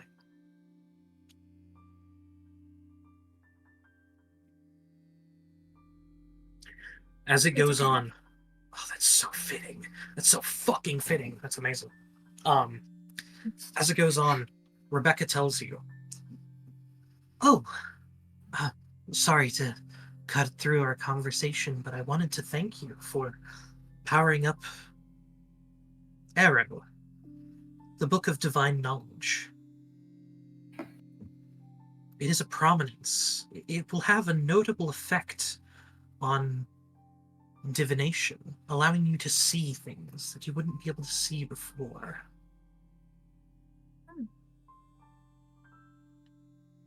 Well, that's neat. I was honestly gonna just throw my book at people and watch them get zapped.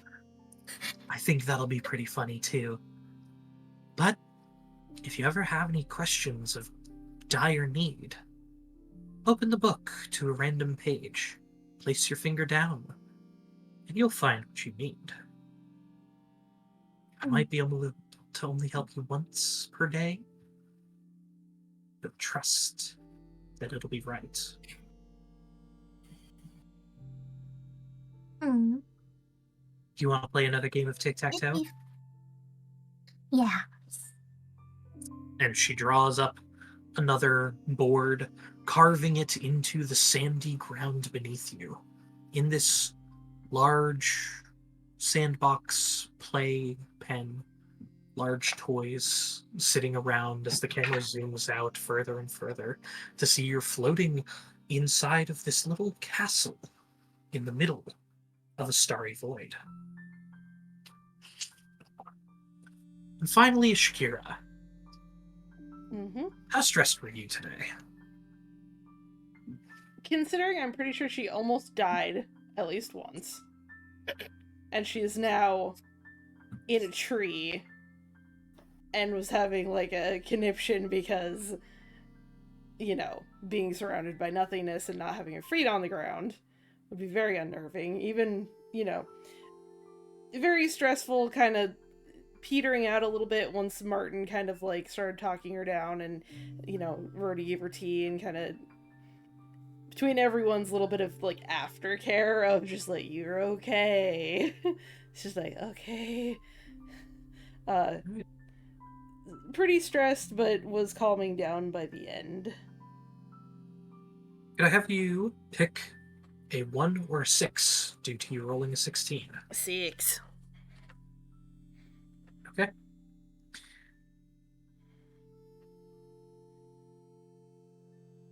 Being the time that you can still see, your dreams reflecting the past of when you still had your full vision in sight, as well as mingling with the visions of various different creatures.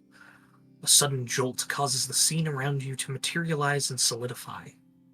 You are bolted to an upright log in a massive pyre. The crowd jeers and yells, screaming profanities at you. A light catches your attention as a burning torch approaches the pyre.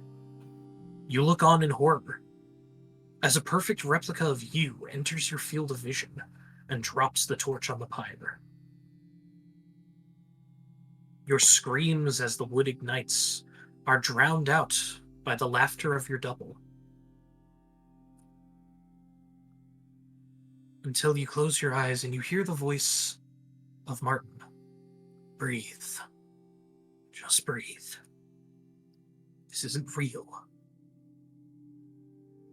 This is the mingling of many spirits, their memories, mashed together to create fear.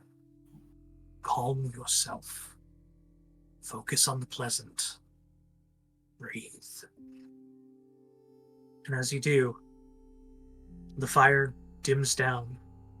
And as you breathe in, it flares up once again. You feel the strength of the pyre around you, that warmth that bellows into your own lungs, spewing out the large conic effect of your breath. Every breath that you do, the steam pulls the heat away from the fire before just leaving it with a soft glow. Dropping from your pyre, you can feel yourself walking before the sights of your surroundings change and shift. You smell a sugary sweetness and hear the hum of a hive. As your vision clears, you find you're in a wonderland of candy and sweets. Everything around you made from sugar, chocolate, pastry, or some other delectable. You see many different ants that are eating to their heart's content.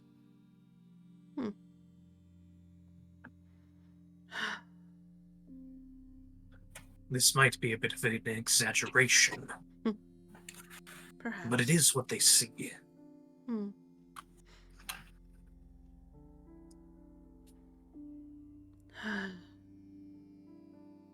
She kind of like settles like onto the ground and like meditatively. Martin licks the ground and goes, "Oof, far too sweet. Shall we go to that stone of salted caramel?" I suppose that wouldn't be out of question. Martin then crawls underneath your form, and you're actually able to ride him within your dream. He carries you across the land over to a mountain of salted caramel. Could I have you roll a d20? 18. Listen. Though the Dark One's eyes might be a pair of stars, one bright orange, the other bright blue, contrasting, these stars will always orbit with each other. When the Dark One's eyes look upon the world, battles are bloodier, conflicts are more explosive, and deaths caused by violence are more prevalent. The Dark One's eyes do stare down now. People are antsy, growing weary, and it is only helping to fuel the chaos that is caused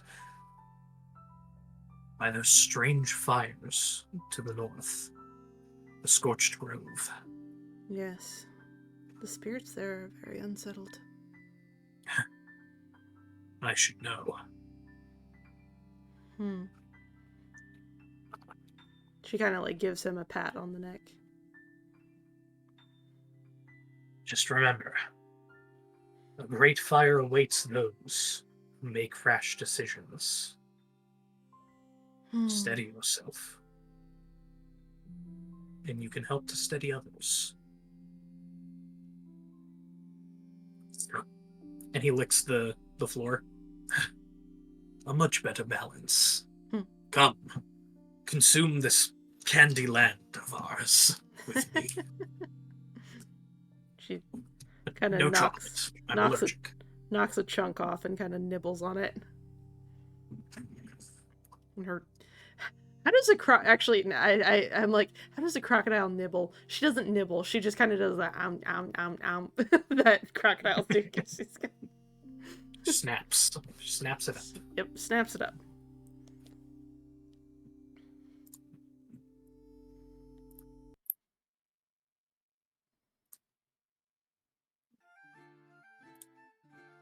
As the morning reaches you, you see that you are now also surrounded within your little nest here by several cranes. Swamp birds here and there, smaller ones, larger cranes.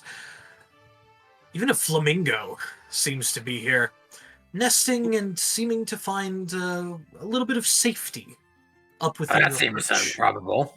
As soon as Badger says that, all of the birds scatter and fly away. It's breakfast.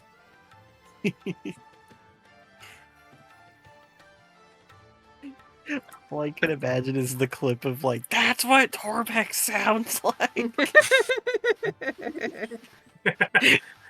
And I think that we're going to end things there. Bright and early in a new morning, rejuvenated, and with new knowledge of not just protection, safety, confidence, and a newfound strength Really? within each of you. Peace in my new empire. And as I take us back to our homepage, not only will you see your new magic items have already been donned upon each of you, but I'm going to need everybody to level up before next week. Hmm. You leveled up. You leveled up to level 2. I need to look. Woohoo! Yippee! I was gonna say for our little homepage here, can I request there be a candy mountain? Because honestly, the entire time I was just thinking it's Candy Mountain. It's Candy Mountain, Charlie. It's full of sweets. What about Candy Mountain, Charlie? I got be my off in the fighting distance. style. I get Paladin Smite. Wait, didn't I already have Smite? You do, but now you get to auto prepare it and can use it once for free. That's what the new one gives you. I always have Make Divine sure Smite you're prepare. reading. Yeah, make sure you're reading from the new. Yeah. That's what I'm looking at right now. Yeah. I now get You always have it to- prepared and can use it once for free per long rest, Woohoo! from what I recall.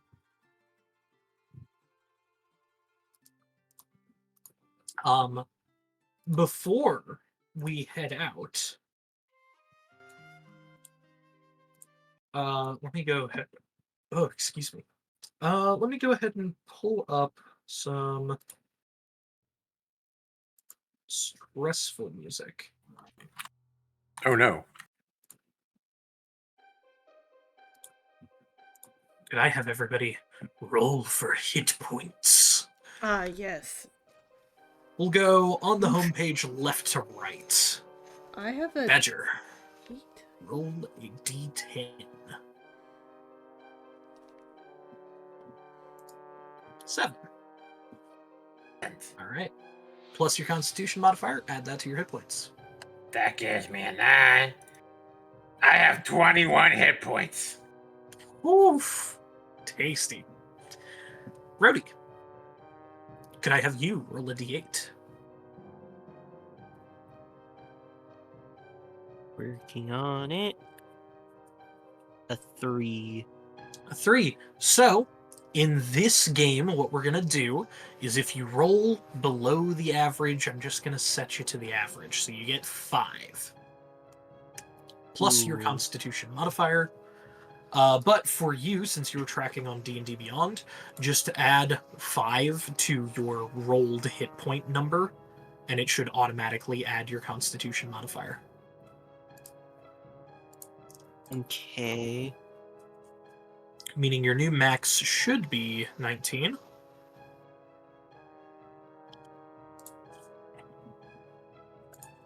Awesome.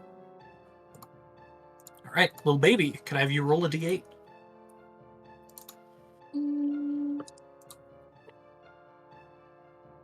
Ooh, so that's a 5. So 5, Yeah. just add 5 to your rolled hit point number. And your new maximum should be 15 after your Constitution modifier gets added in. And my con would be 1, right? Because I think it was like temporarily It 2 for some reason. It should auto add your Constitution. You shouldn't have to worry about that. So just where it says rolled Okay. hit points, change it from 8 to 13, and it'll automatically add your Constitution modifiers. All right, and finally, Ashkira. I do believe yours is also a D8. I believe so, yeah. All right, Roll a d8. I got a 6. A 6, one above the average. So 6 plus your con mod, add that to your paper character sheet's hit points. My con modifier is 3, so I add 9. So I have 20 hit points. Nice. Alright, enough of the stressful music.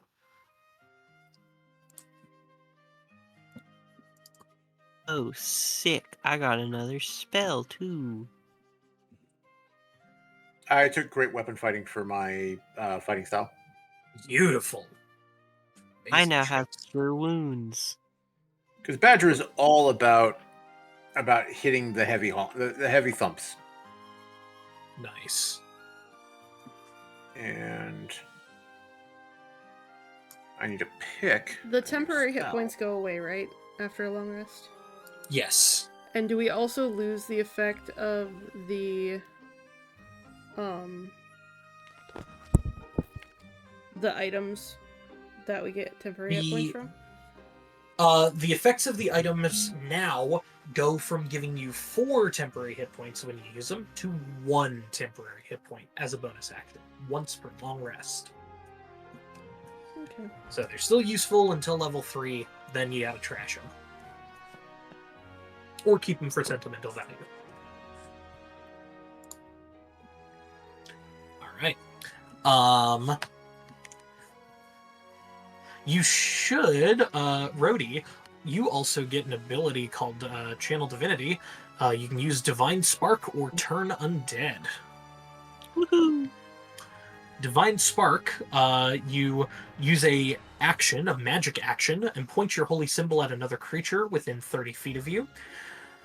Roll 1d8, add your wisdom modifier, and you can either restore hit points to that creature equal to that total, or force that creature to make a constitution saving throw, and it takes necrotic or radiant damage equal to that total, your choice. On a successful save, they take half as much damage, rounds down. Mm-hmm. Turn Undead, you are able to censor undead creatures. Each undead of your choice within 30 feet of you has to make a wisdom saving throw. If it fails its saving throw, it has the frightened condition and incapacitated conditions for 1 minute. For that duration, it tries to move as far away from you as it can on each of its turns. The effect ends early if it takes any damage. Mm-hmm. Misty Very Step is not available to me yet, right? I know Not that quite. Fog Cloud and Sanctuary are now. Are they? Or do you get those at level 3? Oh, I do get them at level 3, never mind. There you go. Hold on, yeah. Yeah, Exodus at level 3. Sorry, ignore me. You're good. Little baby. Yes. I know at level 2, you get some new stuff. So you get a second picking that spell right now. slot. Oh my god!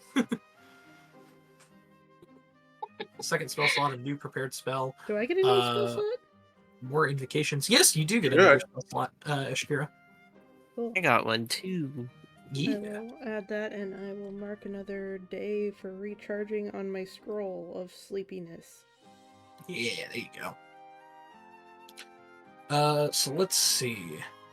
Also, little baby at level 2 now, you get magical cunning.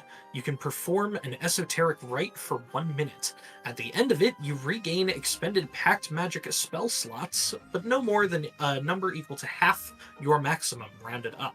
So, if you perform an esoteric rite, which means, like, I don't know, color in your book or play with yarn or talk to Rebecca for a bit, you get one of your spell slots back. And you can do this once per long rest. Oh, nice. You also Nice. regain all of your spell slots back on a short rest. So Very nice. Cool. I actually was really curious. How many spell slots do I get? I really tried to you find. have 2 active spell slots now. Mm-hmm. And they are That's both completely different from cantrips, right? Yes, you don't get any new Okay, cantrips. got it. And you get 1 Got it, extra got it. prepared spell. And new Nice. invasions. Okay. You get 2 more Eldritch Invocations, too. Damn, Warlocks get a lot from level 1 to 2 in the new Warlocks. Yeah, I just added Armor of Shadows to myself because little baby's squishy. Ooh. But I'm So you'll looking cast through Mage lessons Armor. of the first ones. I'm looking through lessons of the first ones because it looks pretty interesting. What does that one do? You have received knowledge from an elder entity of the multiverse, allowing you to gain 1 origin feat of your choice. Ooh. That's pretty cool.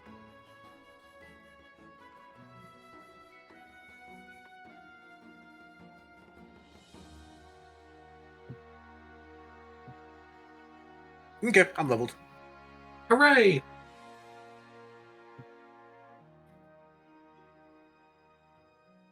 Went ahead and picked up Cure Wounds as my new spell. Because Good choice. only being able to heal with my lay hands when my lay hands functions differently is a little restrictive. Yeah. And did you switch out your previously prepared Divine Smite for a new one?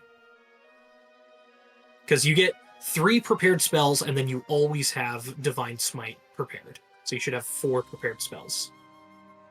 Turns out we actually goofed. I did not have Divine Smite prepared before. Oh! I had Compelled Well- Duel and Bless. Right. Whatever. I don't care. More fun. I think I only used it once. We like Bing Bong Smite. Yep. Okay. So Bless, Compelled Duel, Divine Smite, and Cure Wounds. Yep.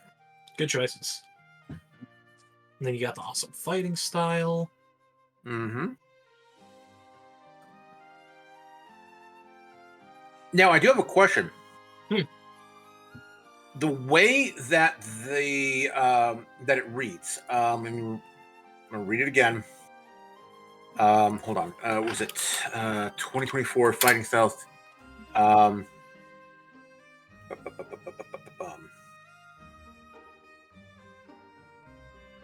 When you roll damage for an attack you make with a melee weapon that you're holding with 2 hands.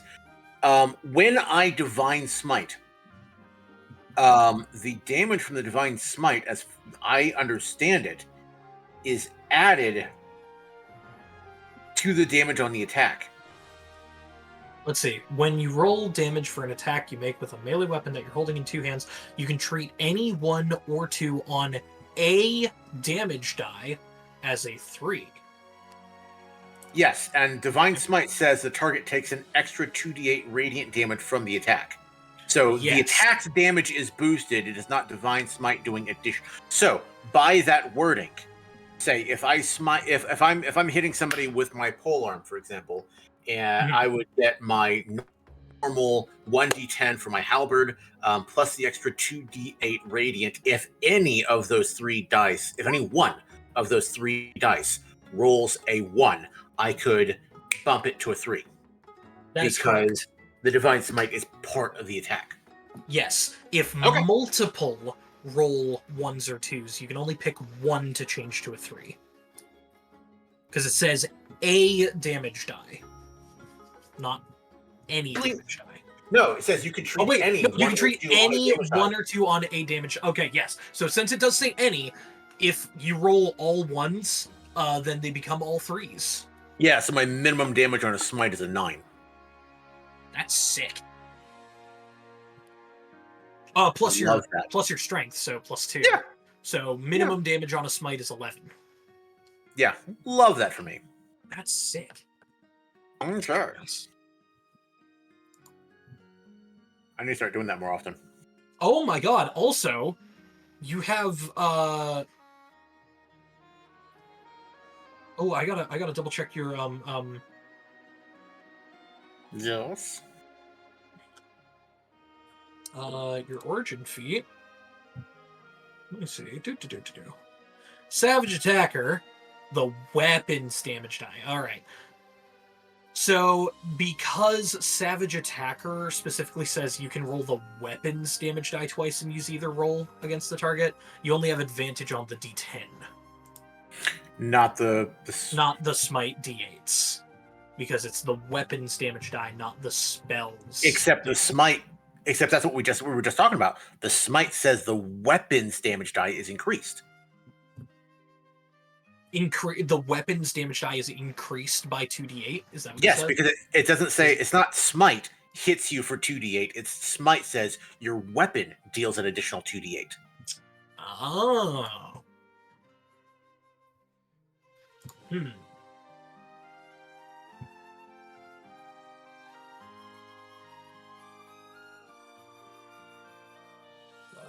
You're ruling, of Gonna course. work But on little that is I'm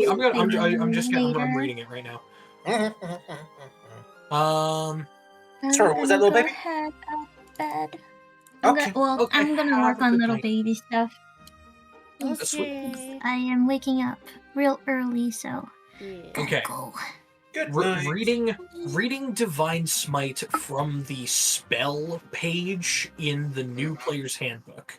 It says the target takes an extra 2d8 radiant damage from the attack. Mm. So where were you reading that it adds it to the die? Is that under Paladin? No, that's the same thing I'm reading. The target takes an extra 2d8 radiant damage from the attack. Yeah, from the attack, not from the weapon. Okay. Yeah. So we're saying that Savage Attacker can only let me re-roll the D10, Yes. but that Great Weapon Mastery Means or that your Great Weapon Divine Fighting. Smite can, Okay. since it just I adds am dice. good with that. Yeah. So, Divine Smite can deal no less than 11 damage, and you can re-roll your D10 and take the better result. Dude. So yeah,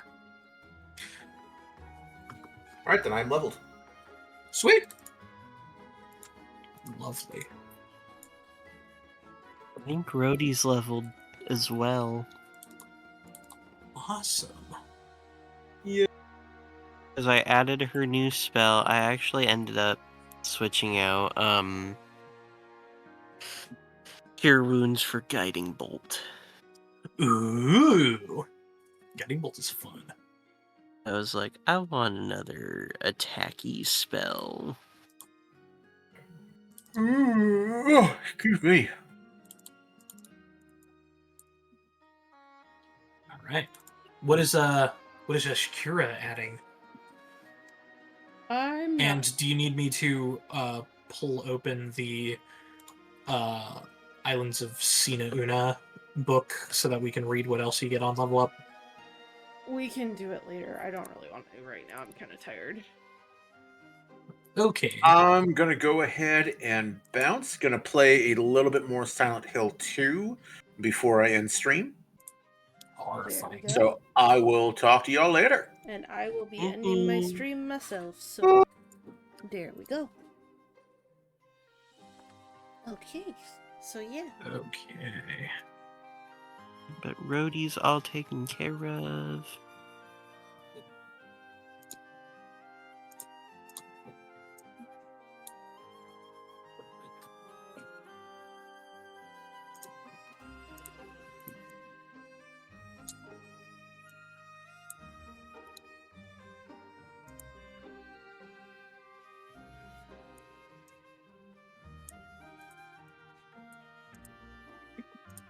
Is that good, Ishkira, since you're still on the Humblewood map? Yes. That look good? Yeah. Just in the background. That is the spirit that is Spartan. Or do you want me to do something like this? Like poke them out on the side. Yeah, let's do that. We'll put it on the side. All right. Do you want them a little smaller so that it's yeah, Yeah. he's a hobbit? Little hobbit. The spirit of a pissed off hobbit. All right, I'm also gonna make him kind of ethereal. There we go. Make him ghostly. There we go. That's pretty fucking great. I like it. She's like, fuck you. Alright, with that, I will go ahead and get ready to end my stream. We'll raid out. What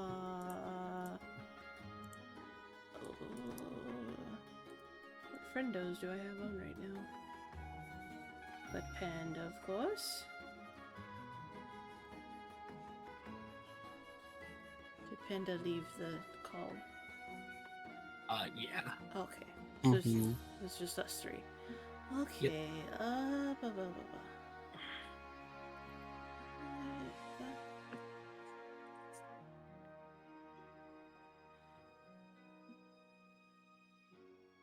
I'll just read Panda. Make it easy.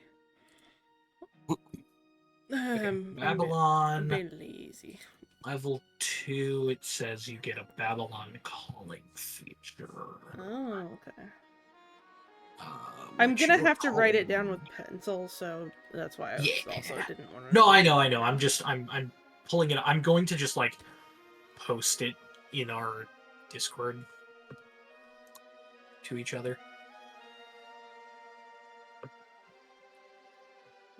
I missed that. Oh my god. What? The Let's Be Honest Badger would eat a 1998 Buick Skylark if he could find one. I missed that part. What? Oh my god. Oh my god.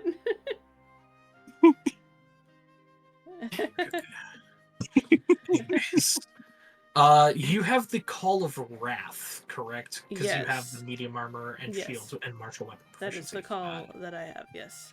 That is my current Babylon calling. Yup, level 1, when you're within 10 feet of your Abayan, you can use your intelligence modifier for attack and damage. Ooh, starting at level 2, you get Fury of the Spirits.